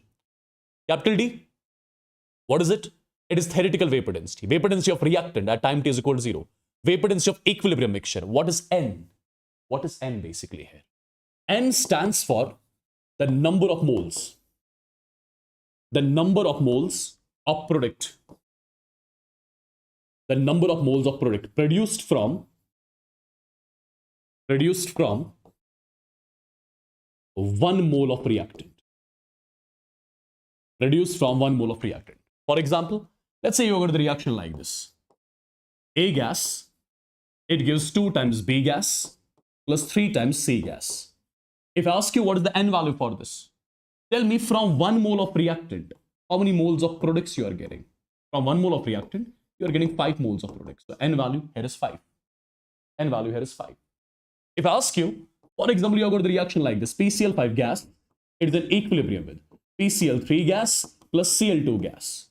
So 1 mole of reactant is giving me 2 moles of product. So N value has to be equal to 2. N value has to be equal to 2. For example, you have got the reaction like this. 2 times A gas in equilibrium with 4 times B gas plus 5 times C gas. Can you let me know what is the N value for this reaction? N value? Can you let me know what is the N value for this reaction? Quickly. Quickly, guys. Say it's simple. I'll say 2 moles of A, 2 moles of reactant is giving us 4 plus 5, 9 moles of products. Right? So 1 mole of reactant has to give us 9 by 2, 4.5 moles of products. So can I say these are the moles of products which are produced from 1 mole of reactant? I would say N value is equal to 4.5. N value is equal to 4.5, right? Simple. Now guys, here we have got a graph basically. Here we have to, in case of dissociation, let me show you one graph as well, right? Let me show you one graph as well. The graph is between capital D divided by small d versus alpha. Capital D by small d versus alpha. Now you tell me one thing. What is the relation? We know alpha is equal to capital D minus small d divided by small d multiplied by n minus 1, right? So I can say n minus 1 multiplied by alpha is equal to capital D divided by small d minus 1. Just doing simplification, cross multiplication, nothing else. Capital D divided by d is equal to 1 plus n minus 1 into alpha. This capital D by small d I'm plotting along y-axis. Alpha I'm plotting along x-axis. This term is something which you call a slope m. In between the sign is plus. And this is your intercept c. Y is equal to mx plus c. This is going to be a straight line. Y is equal to mx plus c. Now, my dear students, if I ask you, what about the slope of this curve? You'll say slope of this curve is basically m, and m is nothing, it is n minus 1, right? If I ask you, what about the intercept, the distance from here to here? Intercept is c, and c value is nothing, that's 1. This is the graph which you have to remember, right? You'll be getting a question from this graph as well. I'll let you know in some time. Okay? I'll let you know in some time. So, in case of dissociation, how do we get the alpha? Alpha is capital D minus small d divided by small d multiplied by n minus 1. Capital D is basically molar mass of reactant by 2. Small d, experimental vapor density. Or you can call it as vapor density of the mixture at equilibrium, which is molar mass of the mixture divided by 2. Right? Now, there is one more case, which is the case of association. Till now, I was talking about dissociation only. Now, let's talk about the case of association. How do I represent the association? For example, you have got the reaction like this: N times A gas in equilibrium with B gas. I'm assuming N value is greater than 1. For example, N value is 2. N value is 2. What does that mean? For example, N value is greater than 2. Let's say N value is greater than 1. For example, N value is 2. That means 2 moles of A are giving me 1 mole of B. If N is 3, 3 particles of A are giving me 1 particle of B. 4 particles of A giving 1 particle of B. So more than one particle of A are associating to form what? More than one particle of A are associating to form 1 particle of B. Here, if I define N, what is N here? N over here is equal to number of moles of reactant particles, number of moles of reactant species, reactant particles associated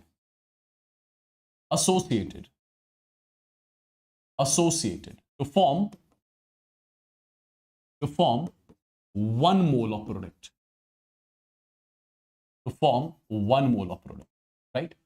How many moles of reactants are associating to form 1 mole of product? That defines N here, right? So over here, alpha does not represent degree of dissociation. Alpha represents degree of association. It represents degree of association.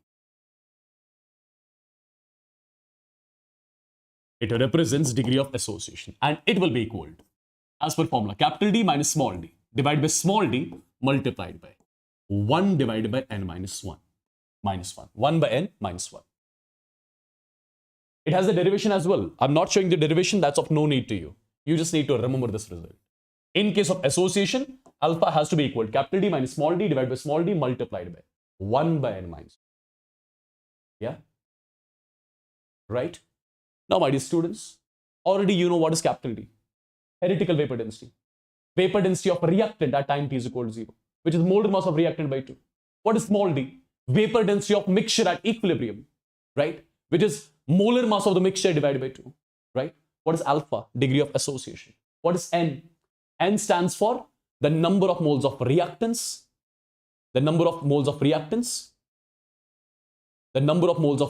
associating to form 1 mole of product, right? To form 1 mole of product. I hope this is clear to you. If this is clear to you, let me show you few questions so that you can understand it properly where it's utilized. Understand, guys. As far as the question is concerned, the reaction that's given to us, that's N2O4 gas. It is in equilibrium with 2 times NO2 gas. First of all, tell me whether this is the case of dissociation or association. Tell me that. Quickly.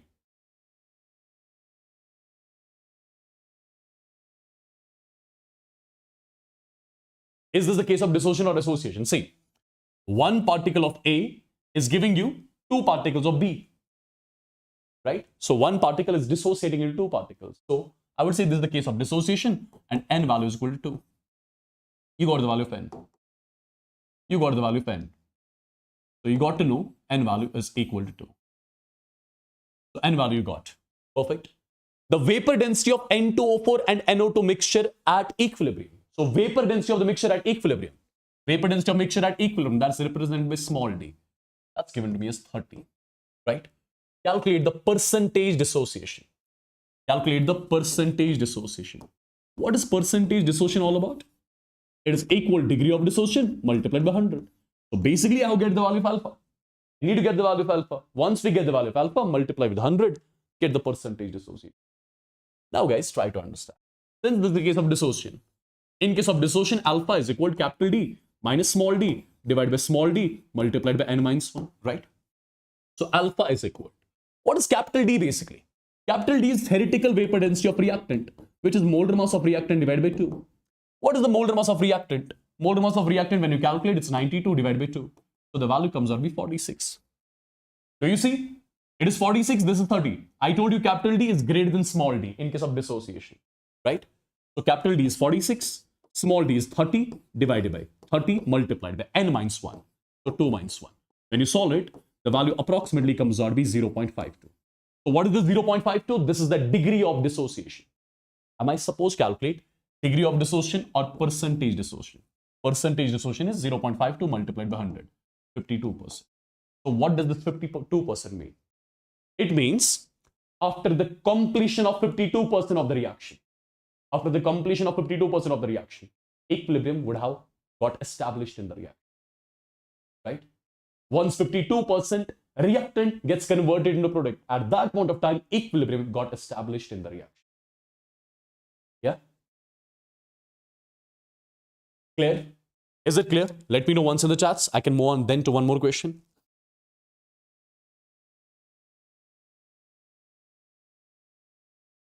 Okay, look at this question, guys. Perfect. Look at this question now. In the reaction, vapor density of the mixture means small d. Vapor density of mixture at equilibrium, that's small d. Vapor density of mixture is reduced to half. Half of what? Half of initial vapor density. Half of theoretical vapor density. It's mentioned that vapor density of the mixture has reduced to half. Half of what? Half of theoretical vapor density. Half of initial vapor density of reactant basically, which is capital D. So small d is equal to capital D by 2. When equilibrium is achieved, if the percentage dissociation is 25%, if percentage dissociation is 25, alpha is going to be 25 by 100, that's 1 by 4, right? Calculate how many moles of B will be formed at equilibrium on starting with 2 moles of A. On starting with 2 moles of A. So as per the question, at time t is equal to 0, we have got 2 moles of A. This will be 0. Let's say degree of dissociation is alpha, right? So at equilibrium, out of 2 moles, how many moles would have got converted? How many moles would have got dissociated? Out of 2, I'll say 2 alpha moles would have got dissociated. So I'll be left with 2 minus 2 alpha. These are the moles of A left in the container at equilibrium. Now 1 mole gives n moles. So from 2 alpha, you get 2 times alpha multiplied by n. Or let me make it simple for you. If this is confusing a bit, let me make it a bit simple for you. Let's say initially at time t is equal to 0, you have got A moles of reactant, which is 2. This is 0. Degree of dissociation is alpha. So at equilibrium, out of A moles, I'll be left with A minus A alpha moles of A. Now 1 mole of A gives n moles of B. So from A alpha, you get n times A alpha. What do I need to calculate basically? I need to calculate the number of moles of B formed at equilibrium. And you got to know number of moles of B formed at equilibrium, that has to be equal to n times A alpha. Alpha value we know, that's 1 by 4. A value we know, that is 2, right? But n we do not know. N we do not know. So we have to get the value of n first. So how you are going to get the value of n? You know, since this the, how do we get the value of n? Try to understand. Already we know alpha is equal to capital D minus small d divided by small d multiplied by n minus 1, right? Perfect. Now guys, try to understand. Alpha is 1 by 4 is equal to capital D, I'm writing as such. Small d is capital D by 2. So d minus d by 2 comes out to be d by 2. Small d, which is d by 2. N minus 1. So this term got cancelled. What do I get? I get 1 by 4 is equal to 1 divided by n minus 1. Or you can say n minus 1 is equal to 4. Or n value simply you got to know as 5. That's all. Right? Yeah? N value is equal to 5. If n value is equal to 5, If n is equal to 5, A value is already 2, alpha is equal to 1 by 4. The value comes out to be 2.5. So I would say 2.5 moles of B have got formed at equilibrium, which is something which we're supposed to calculate, right? Is it clear? Is it clear to everyone? Wassim, stop writing nonsense stuff in the chats, right? Students are concentrating, let them concentrate. Or else I have the option of blocking you as well, whosoever you are. Quickly, guys. So let me know in the chats if this particular question is clear to you or not.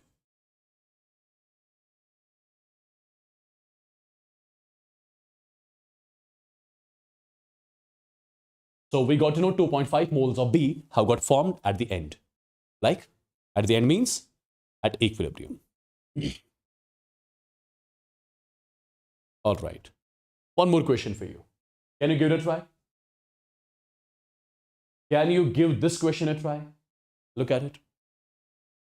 We are given the graph between capital D by D versus alpha. Capital D by D versus alpha. Okay. Now, my dear students, the graph is given like a straight line. Its slope is given. Slope is equal to 2.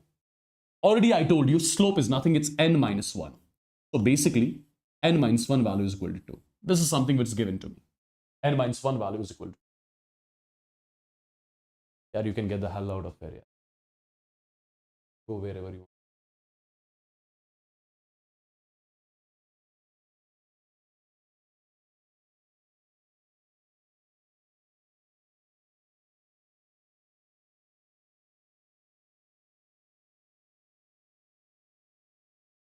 Let me tell you, we do not appreciate this nonsense in the chats. This is something which happens on different channels. Right here, whosoever comes, they come here to study, right? We do not appreciate this nonsense content and all. Perfect? Like to make you laugh, etc., etc. I don't believe in that. I believe in content. Just if you want content, come here. Otherwise, don't. Okay? This is for everyone. Perfect. So capital D by D versus alpha. Its graph is given to us and its slope is given to us as 2. If slope is 2, that means n minus 1 value is 1. Now try to understand what is given in the equation. Calculate the percentage dissociation. So first of all, we have to calculate the percentage dissociation. Percentage dissociation is degree of dissociation multiplied by 100. Right? So basically, we need to get the value of alpha. Calculate the percentage dissociation when experimental vapor density is small d, becomes equal to half of theoretical vapor density when it becomes capital D by 2. Right? When it becomes capital D by 2. Now, my dear students, you know, alpha is equal to capital D minus small d divided by small d multiplied by n minus 1. Right? So, from here, alpha will be equal. Capital D, I'm writing as such. Small d is capital D by 2. So, d minus d by 2 makes it d by 2 divided by. Small d is d by 2. N minus 1 value is already equal to 2. Right? So, this term gets cancelled. The value comes out to be 1 by 2. So, alpha value you got to know is 1 by 2, 0.5. If alpha is equal to 0.5, get the percentage dissociation. So, I would say percentage dissociation of reactant at equilibrium will be equal to alpha is 1 by 2. Multiply it with 100, the value comes out to be 50%, right? So I would say 50% of reactant would have got dissociated at equilibrium. Is this clear to everyone? Let me know once in the chats quickly. Everyone, guys, everyone, quickly in the chats. Let me know if all these things are super clear to you.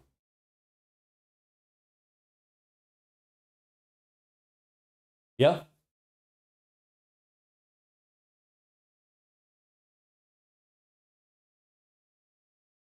Perfect. So this was your degree of dissociation in terms of what? This was your degree of dissociation in terms of vapor density. Now, dear students, there is one more topic, one small topic. That's the reaction quotient. What is reaction quotient and where it is used? See, guys, it is a very simple topic. For example, you have got the reaction. The reaction is N1A plus N2B. It gives N3C plus N4D. Let's assume it's a balanced chemical equation, right? Do you remember how we used to write the equilibrium constant expression? For example, Kc. How do we write Kc expression? Concentration of C at equilibrium raised by stoichiometric coefficient. Concentration of D at equilibrium raised by stoichiometric coefficient divided by concentration of A at equilibrium raised by stoichiometric coefficient and concentration of B at equilibrium raised by stoichiometric coefficient. This is how we write the expression, the equilibrium constant expression. Correct? What is special here? When we write the equilibrium constant expression, we need the concentrations of reactants and products at equilibrium. First of all, we are supposed to calculate the concentrations of reactants and products at equilibrium, right? Then put it here, get the value of Kc. Now I'm going to write the similar expression, but I'm going to write it like this. Concentration of C raised by N3, concentration of D raised by N4, concentration of A raised by N1, and concentration of B raised by N2. My dear students, what is the difference between these two expressions? Here I'm using all the concentrations of reactants and products at equilibrium. Here I am using the concentrations of reactants and products at any stage apart from equilibrium. Here I am using the concentrations of all the reactants and products at any stage but apart from equilibrium. This expression I'll be calling as reaction quotient. Right? So what is the only difference between Kc and Qc? All the terms here, all the concentration terms here. These are the concentrations of reactants and products at equilibrium. And these are the concentrations of reactants and products at any stage apart from equilibrium. Correct? Now, my dear students, tell me one thing. Tell me one thing. If, for example, Qc is equal to Kc, if Qc of a reaction is equal to Kc, if Qc is equal to Kc, that means concentration of C is equal to concentration of C at equilibrium. Concentration of D is equal to concentration of D at equilibrium. What does that mean? That means the reaction is already at equilibrium. The reaction is already at equilibrium. If Qc is equal to Kc, the reaction is already at equilibrium. My dear students, do you remember when we started the chapter equilibrium, I told you, equilibrium is the most stable state of the system. It is the most stable state of the system.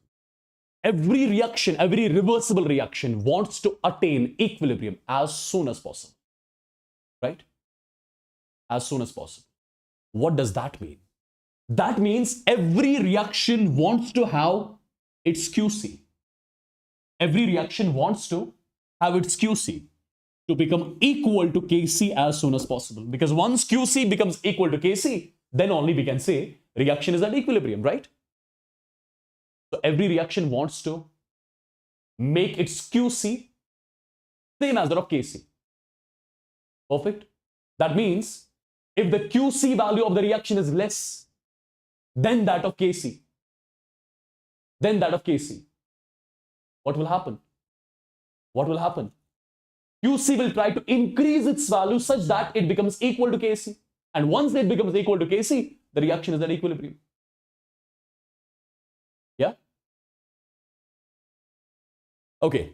Again, I'm telling you, every reaction wants to be at equilibrium as quick as possible because equilibrium is the most stable state of the system. Right? So every reaction wants to have its QC to be equal to Kc. Once QC becomes equal to Kc, that means the reaction is at equilibrium, right? Now you tell me one thing. If by chance QC of a reaction is less than Kc, if QC is less than Kc, what QC will do? What QC will do? If QC is less than Kc, that means the reaction is not at equilibrium. So QC will try to increase its value. How QC will try to increase its value? How QC will try to increase its value? QC can increase its value if numerator increases, denominator decreases. What is the numerator? Numerator is basically concentration of products. So concentration of products should increase, concentration of reactants should decrease. How concentration of products will increase? When the reaction shifts forward, right? Yes? When the reaction shifts, when the equilibrium shifts forward. Yes?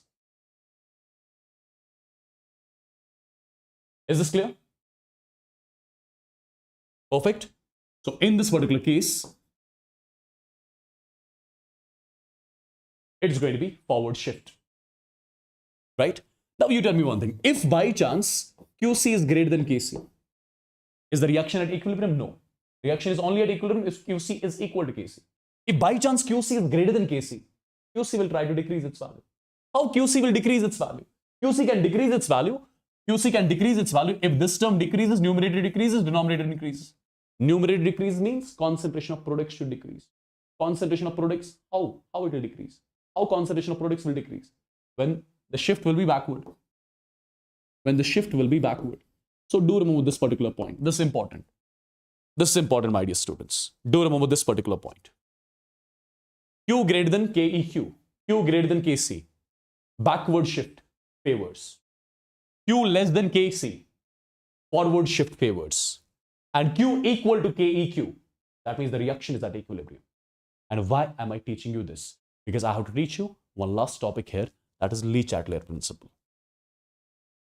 Le-Chatelier principle, right, is explained by this reaction quotient. Perfect. But we are not going into the details on this. We'll just study the part which is required basically to solve the questions which are related to your NEET and JEE. Okay. So what is Le-Chatelier principle all about? Try to read its statement first. The statement is very simple. According to this principle, if any change is imposed on the system at equilibrium, first of all, if you have got a system at equilibrium, that means it is the most stable state, right? It is the most stable state. For example, you have got a system which is at equilibrium. So that means the system is present at its most stable state, right? Now, as far as this particular principle is concerned, if any change is imposed on the system at equilibrium, equilibrium will shift in such a way in which the effect of change is nullified. What does that mean? In simpler words, it means whatever you do to a system which is at equilibrium exactly does opposite of what we do to the system. See, for example, you have got the reaction which is at equilibrium, right? So maximum stable, correct? Now I'm doing some change. I'm changing the pressure. I'm changing the concentration, right? That means equilibrium will get disturbed. Stability will get disturbed, right? Will the system let that happen? The system is going to oppose what we do to the system because the system wouldn't want to change its stability. It wouldn't want to affect its stability, right? Yeah. So in short, according to this principle, if any change is imposed on the system which is at equilibrium exactly does opposite of what we do, right? Whatever you do to the system at equilibrium is going to do opposite of what you do so that the effect of change is nullified. So do remember this. Do remember this. According to this principle, if any change is imposed on the system at equilibrium, then the equilibrium will shift in such a direction in which the effect of change is nullified. Yes, Hadika, this is a live class. Now, my dear students, one by one, we are going to have a look on few things. Effect of addition of reactant or product. For example, what that means. Let's say you have got a reaction at equilibrium. A in equilibrium with B. This is the reaction, for example, which is at equilibrium. Now try to understand. If the reaction is at equilibrium, I would say its QC will be equal to KEQ, which is going to be concentration of B at equilibrium divided by concentration of A at equilibrium raised for stoichiometric coefficient. Correct? Now, my dear students, since the reaction is at equilibrium, so it's at maximum stable state. For example, if I increase the amount of B, if I try to increase the amount of B, that means I'm trying to increase the numerator. That means QC value will be increasing. QC will become more than that of KC. If QC becomes more than KC, that means the system is not at equilibrium at that point of time. QC will try to bring back its value. And how QC will try to bring back its value? When numerator will decrease and denominator will increase. Numerator decreases means concentration of B should decrease. It will decrease only when the reaction moves in the backward direction. So equilibrium shifts backward. Right? So backward reaction favors. Perfect. There'll be a backward shift. Now, if you decrease the amount of A, if you decrease the amount of A, if you decrease the amount of A, if you decrease the amount of A, when you decrease the amount of A, QC value will increase. If QC will increase, QC will become more than KC. Then QC will try to bring back its value. QC will try to decrease its value. How will it decrease its value? If this decreases and this increases. How will this decrease? How will B decrease? Concentration of B will decrease only if backward shift happens. If backward shift happens, right? Perfect. Similarly, on decreasing the amount of B, decreasing the amount of B or increasing the amount of A. When you decrease the amount of B, what happens? My dear students, when you try to decrease the amount of B, QC value will start to decrease. So QC is becoming less than that of EQ, right? So equilibrium is disturbed. Now QC will try to bring up its value. When QC tries to bring up its value, how it will bring up its value? How will it increase its value? If B increases, how will B increase? How will concentration of B increase? When forward shift favors. So forward shift favors here also. And forward shift favors here also. Do remove these particular things, right? Do remove these particular things. I hope you're getting exactly why it's happening, right? There's actual logic why on changing the amount of reactant and product. How, like, on changing the amount of reactant and product, which shift favors. I hope you got it. Perfect. So if more reactant is added or product is removed, reaction shifts forward. If reactant is removed or product is added, backward shift proceeds. There is no effect of adding a solid at equilibrium. Okay, this is one more important point. This is one more important point, right? When you add, since, for example, look at this particular reaction. Look at this particular reaction. Okay, look at this particular reaction. My dear students, here you have got solid, here you have got solid. So if you try to increase the amount or decrease the amount of solid, what will happen with the shift? Will the shift be forward, backward, or there'll be no shift? There'll be no shift. Because this is solid, its ectomass is unity. If its ectomass is unity, it's not in the expression of QC only. If it is not in the expression of QC, if you change its amount, QC will not change. If QC is not changing, that means nothing will happen. Yeah? I hope this point is clear. No shift. Point number one. Now point number two. Effect of change in pressure. Effect of change in pressure. For example, this is the reaction. Effect of change in pressure. This is the reaction. Let's assume that this reaction is happening at constant volume and temperature. Right? PV is equal to nRT. Volume and temperature is constant. Can I say at that point of time, pressure is directly proportional to moles? Absolutely. If you decrease the moles, pressure decreases. If moles are increased, pressure increases. Correct? Very simple. Now tell me one thing. On reactant side, how many moles we have? 1 plus 3. 4 gaseous moles. On product side, we have got 2 gaseous moles. So in the forward direction, are moles increasing or decreasing? Moles are decreasing in the forward direction. That means pressure is decreasing. In the backward direction, moles are increasing. That means pressure is increasing. That means pressure is increasing. So over here in this particular example, in the forward direction, pressure decreases. In the backward direction, pressure increases. Now you tell me one thing. If I increase the pressure of the system, I am increasing the pressure of the system, equilibrium will try to decrease it. Equilibrium will try to decrease it. Equilibrium will try to decrease the pressure of the system.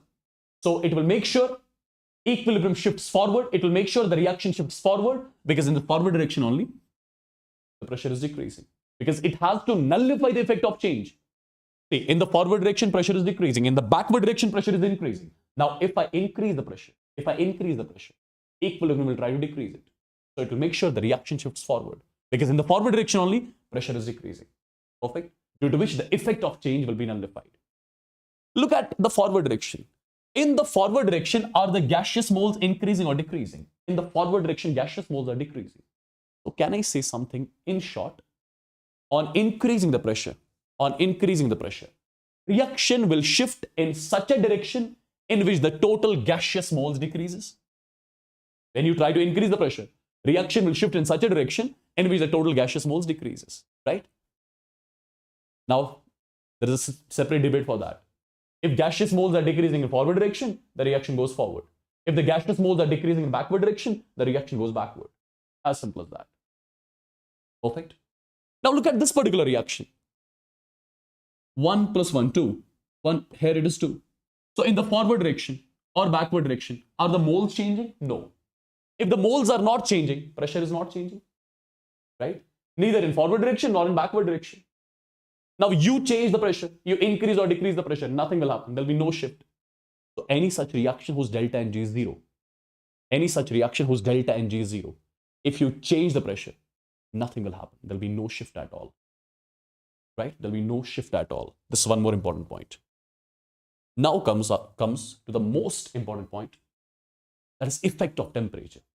Try to understand, because this is very important. What happens to a reaction when you change the temperature? First of all, this is one important equation. I would want you guys to remember it directly.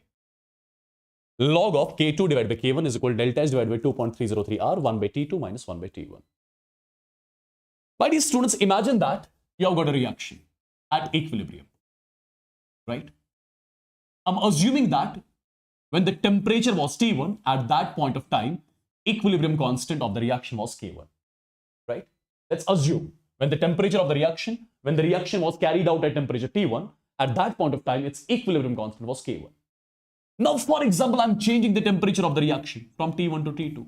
Let's assume the equilibrium constant changes from K1 to K2. Let's assume that. At the same time, I'm assuming that the reaction is endothermic. For example, the given reaction is endothermic. If the given reaction is endothermic, what about its delta H? For endothermic reactions, delta H value will be positive. For endothermic reactions, delta H value is positive. So this term is positive. Delta H is positive, right? Now, for example, initial temperature was T1, final temperature of the reaction is T2. Let's assume that you have increased the temperature. Let's assume that we have increased the temperature. What does that mean? That means T2 is greater than T1. Let's assume that we have increased the temperature. If we are increasing the temperature, if T2 is greater than T1, what will happen to T2 minus T1? Will T2 minus T1 come out to be positive or negative?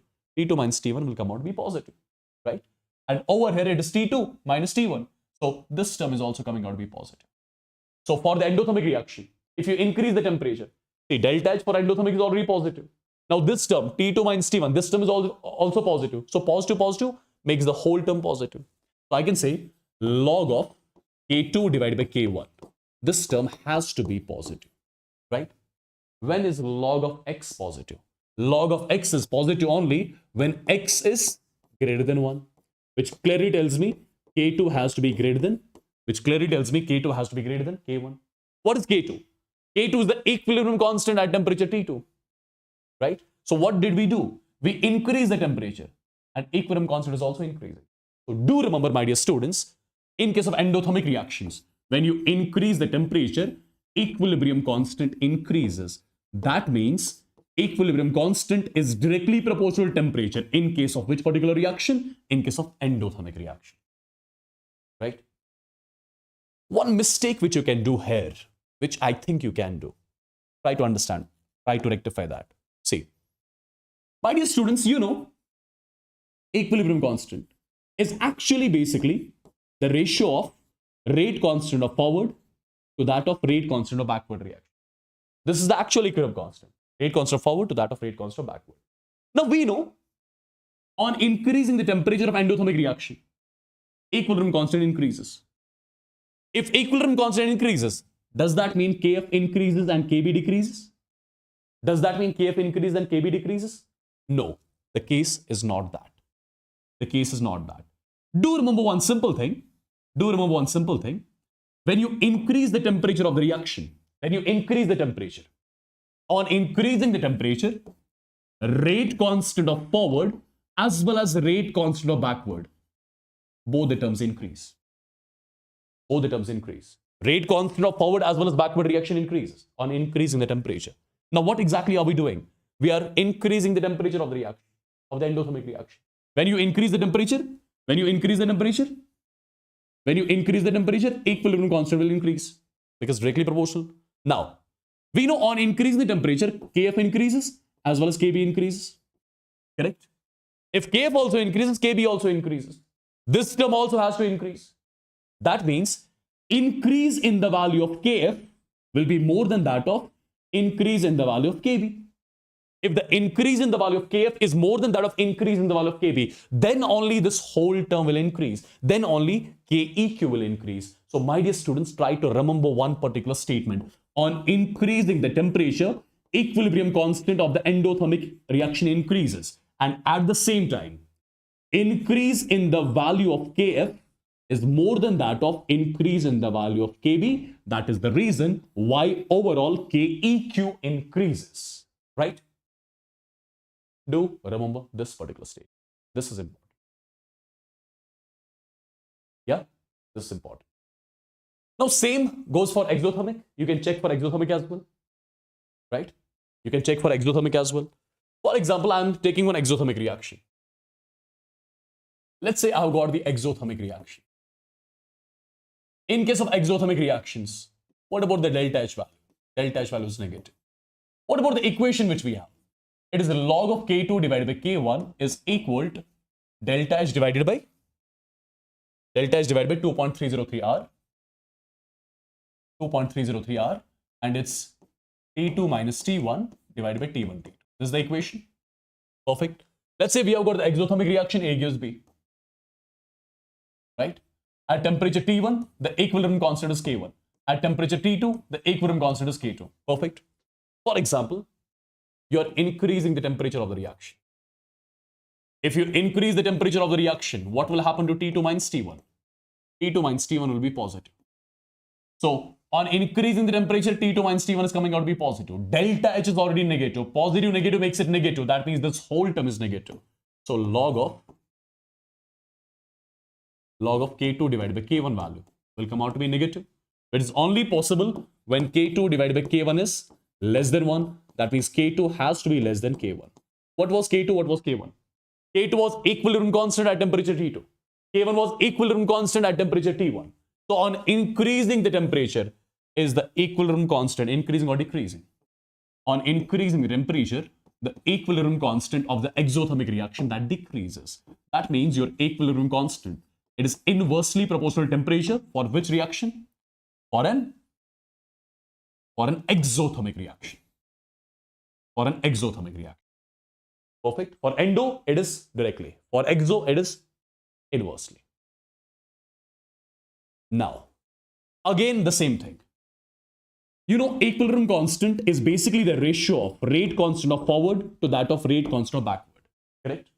Now, you got to know on increasing the temperature, equilibrium constant decreases. Does that mean Kf increase? Does that mean Kf decreases and Kb increases? If Keq has to increase, that means Kf should decrease, Kb should increase. But that's not the case, because I told you already, on increasing the temperature, rate constant of forward as well as backward reaction increases. Rate constant of forward as well as backward reaction increases. If the rate constant of forward is increasing, backward is increasing, then how come equilibrium constant will decrease? Equilibrium constant will decrease only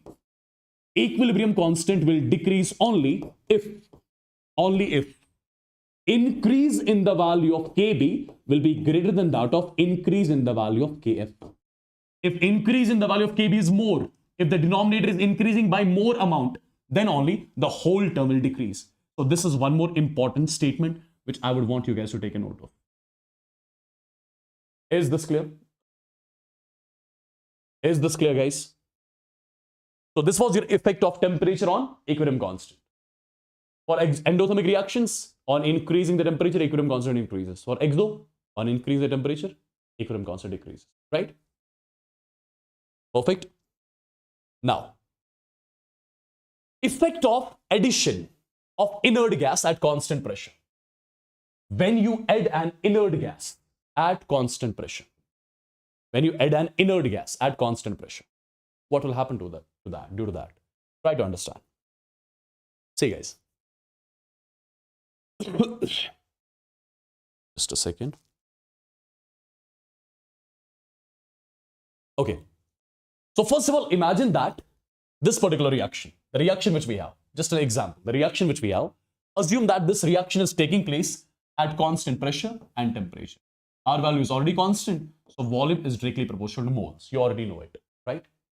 So if moles are increasing, volume is increasing. If moles are decreasing, volume will be decreasing, correct? Imagine that this particular reaction is carried out at constant pressure and temperature, right? At constant pressure and temperature. Now, for example, if this particular reaction which we have, this is the reaction which we have. I'm assuming that this reaction is at equilibrium, and this reaction is at constant pressure and temperature, right? It's carried out at constant pressure and temperature. Now, my dear students, imagine that this is the concentration of reactant at equilibrium. Imagine this is the concentration of product at equilibrium. Assume that the reaction is at equilibrium, and these are the concentrations of reactants and products at equilibrium. Now, if the reaction is at equilibrium, that means QC value has to be equal to Kc, which will be equal to concentration of this divided by concentration of this. So, in the numerator, it's B square by V square. In the denominator, it's A by V. So, the value has to be B square divided by A multiplied by 1 by V. Correct? I'm assuming that the reaction is at equilibrium. If the reaction is at equilibrium, then QC has to be equal to Kc. Correct? And this is the value exact. Now, tell me one thing. The reaction is taking place at constant pressure and temperature. Let's assume that I'm adding an inert gas in the container. Let's assume that I'm adding the inert gas in the container. If I add the inert gas in the container, are the total moles in the container increasing or decreasing? If I'm adding inert gas, that means total moles in the container are increasing. If total moles in the container are increasing, that means the volume of the system, will it increase or decrease? Volume of the system will increase. If volume of the system is increasing, what will happen to QC? QC will decrease. QC will decrease. QC will become less than Kc. If QC becomes less than Kc, equilibrium is disturbed. Can I say QC will again start to increase its value? And how QC will increase its value? When the reaction will shift in the forward direction. And the reaction will shift in the forward direction. In the forward direction are the gaseous moles increasing or decreasing. In the forward direction, gaseous moles are increasing. That means on adding inert gas at constant pressure, reaction shifts in such a direction in which the total gaseous moles increases. Right? If the gaseous moles are increasing in forward direction, it will go forward. If the gaseous moles are increasing in backward direction, it will go backward. Right? I hope this is also clear to you. Now, similarly, effect of inert gas addition at constant volume. Effect of inert gas addition at constant volume. Try to understand what exactly I'm going to say. Try to understand. Effect of inert gas addition at constant volume. So I'm assuming that this particular reaction is taking place at constant volume and temperature. Let's say volume and temperature is constant. PV is equal to nRT. Volume and temperature constant. So pressure is directly proportional to moles, right? Pressure directly proportional to moles. Yeah?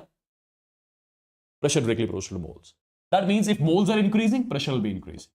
If moles are decreasing, pressure will be decreasing, right? Now, try to understand what I'm going to say. Let's say at equilibrium, you have got A moles of PCl5, B moles of this, and B moles of this. These are, for example, the moles of reactants and products at equilibrium. Let's say the total moles at equilibrium is equal to NT.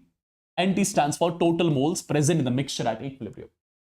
Moles of A at equilibrium divided by total moles at equilibrium. This gives me the mole fraction of reactant. Mole fraction multiplied by total pressure of the mixture. It gives me the partial pressure of PCl5 at equilibrium. This gives me partial pressure of PCl3 at equilibrium. Partial pressure of Cl2 at equilibrium. Right? Moles of PCl5 at equilibrium divided by total moles present in the container at equilibrium multiplied by total pressure of the mixture. It gives me the partial pressure of PCl5. So basically, I have got the partial pressure of each reactant product. Just to make you understand. Right? And if the reaction is at equilibrium, that means QP has to be equal to KP. And how do you write the expression for KP? This into this divided by this. So it's going to be B square divided by NT square multiplied by PT square whole divided by. This is A divided by NT multiplied by PT. See what all terms will get cancelled out. See, one of the PT cancelled out. NT cancelled out. So the expression is going to be B square divided by A. It's going to be PT divided by NT. This is the final expression. Now try to understand what I'm going to say. Try to understand what I'm going to say. My dear students, this particular reaction is happening at constant volume and temperature. And at constant volume and temperature, pressure is directly proportional to moles. If moles are increasing in the container, pressure will increase. If moles are decreasing in the container, pressure will decrease. Right? For example, imagine that you are adding an inert gas in this container. If you add an inert gas in this container, are the total moles present in the container increasing or decreasing? Total moles in the container are increasing. Total moles in the container are increasing. That means the total pressure of the system will be also increasing. Since pressure is directly proportional to temperature, the ratio in which moles will be increasing in the container, in the same ratio, pressure will be increasing. In the same proportion, pressure will be increasing. So moles are increasing in the container by the addition of inert gas, due to which total pressure of the system is also increasing. So numerator increasing, denominator increasing, and both are increasing by same amount. If both are increasing by same amount, will there be any change in QP? There will be no change in reaction quotient. If the reaction quotient is not changing, will there be any shift? There will be no shift, right? There will be no shift. I hope this is clear. Yeah, I hope this is clear to everyone. Perfect. Now, one last thing here. Catalyst. What does a catalyst do? If I talk about the positive catalyst, it increases the rate of forward reaction and rate of backward reaction. Positive catalyst, it increases the rate of forward reaction and backward reaction by equal amounts.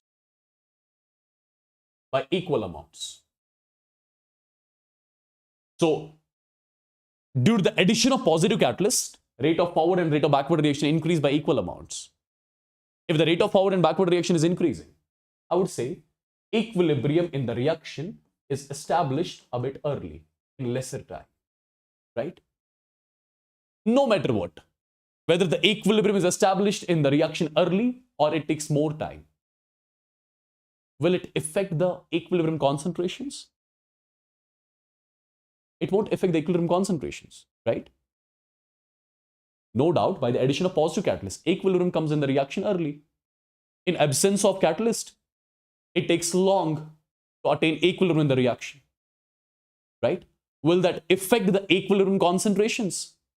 It won't affect the equilibrium concentrations, right? No matter whether it comes early or it takes long. If equilibrium concentrations are not getting affected, that means, will the equilibrium constant get affected? Equilibrium constant does not get affected. So by the addition of catalyst, equilibrium constant does not change at all. There is no effect of catalyst on equilibrium state. Equilibrium state is attained early due to the presence of positive catalyst, but nothing happens to the equilibrium concentrations. They are still the same, right? Equilibrium constant is still the same. I hope this is clear, right? So no effect of catalyst on equilibrium. One question, and with that, we'll be ending this session. And after this one question, I'll give you as a homework. Imagine that this is the reaction. As per the question, predict the direction of shift of equilibrium if more H2 is added. If you are adding more H2, in short, you are adding more H2, equilibrium will try to decrease it. It will decrease it when the reaction shifts forward. So here, shift is favored in forward direction, right? If more NH3 is added, if you add more NH3, equilibrium will in short try to decrease it. How NH3 amount will get decreased? When the reaction moves backward, right? If the temperature is increased, the reaction is endothermic. It is absorbed, endothermic, right? Endothermic. Equilibrium constant is directly proportional to temperature for endothermic reactions. If you increase the temperature, equilibrium constant increases. Equilibrium constant increases. That means equilibrium constant will increase only if the concentration of products will increase, concentration of reactants will decrease, right? So the reaction will shift forward. Equilibrium constant increases. That means forward shift, right? Inert gas is added at constant volume. Nothing will happen. When inert gas is added at constant volume, nothing happens. No shift. Inert gas is added at constant pressure. Is added at constant pressure. When inert gas is added at constant pressure, the reaction shifts in the direction in which the total gaseous moles increases. A few minutes back, I told you. In which the total gaseous moles increases. On the reactant side, we have got 4 gaseous moles. On the product side, 2 gaseous moles. It's going to be backward shift. Right? It's going to be backward shift. I hope all these things are clear to you. One question I'm giving you as the homework. Do let me know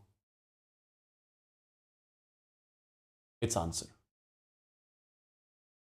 Okay, tell me the answer right here only. The reaction is at equilibrium at 25 degrees centigrade in a closed container. Wow, closed container means volume of the system is constant. Volume of the system is constant. So at constant volume, an inert gas, helium, is introduced. Inert gas addition at constant volume, no shift. No shift. Nothing will happen to the concentrations of reactants products. Right? No shift. Nothing will happen to the concentration of reactants. Okay. Okay, this is your homework question. Do let me know its answer in the comment section of this particular video. Right? So my dear students, this was your chemical equilibrium, which is done and dusted. I hope you got all the concepts. Right? Day after tomorrow, we are going to do ionic equilibrium in one shot. The thumbnail is already updated, right? Do turn the notification on, to click on notify me so that you can attend that session as well. That's again one of the most difficult chapters as far as the student's perspective is concerned, right? I would want you guys to attend that particular chapter, right? Day after tomorrow, Thursday, 5 p.m. Perfect. So see you. It was nice meeting you, right? Let's complete the whole syllabus like this on this particular channel itself, right? And if you'll be having any sort of doubts, any sort of queries related to anything, do let me know just in the comment section of this particular video, right? And the notes, etc., you'll be getting in the Telegram channel. I hope you know my Telegram channel, t.me/WASSIMBHAT. No, wait. t.me/WASSIMSIRCHEM. If you have not joined yet, do join it right now to get the PDF of this particular session as well. Okay? Perfect.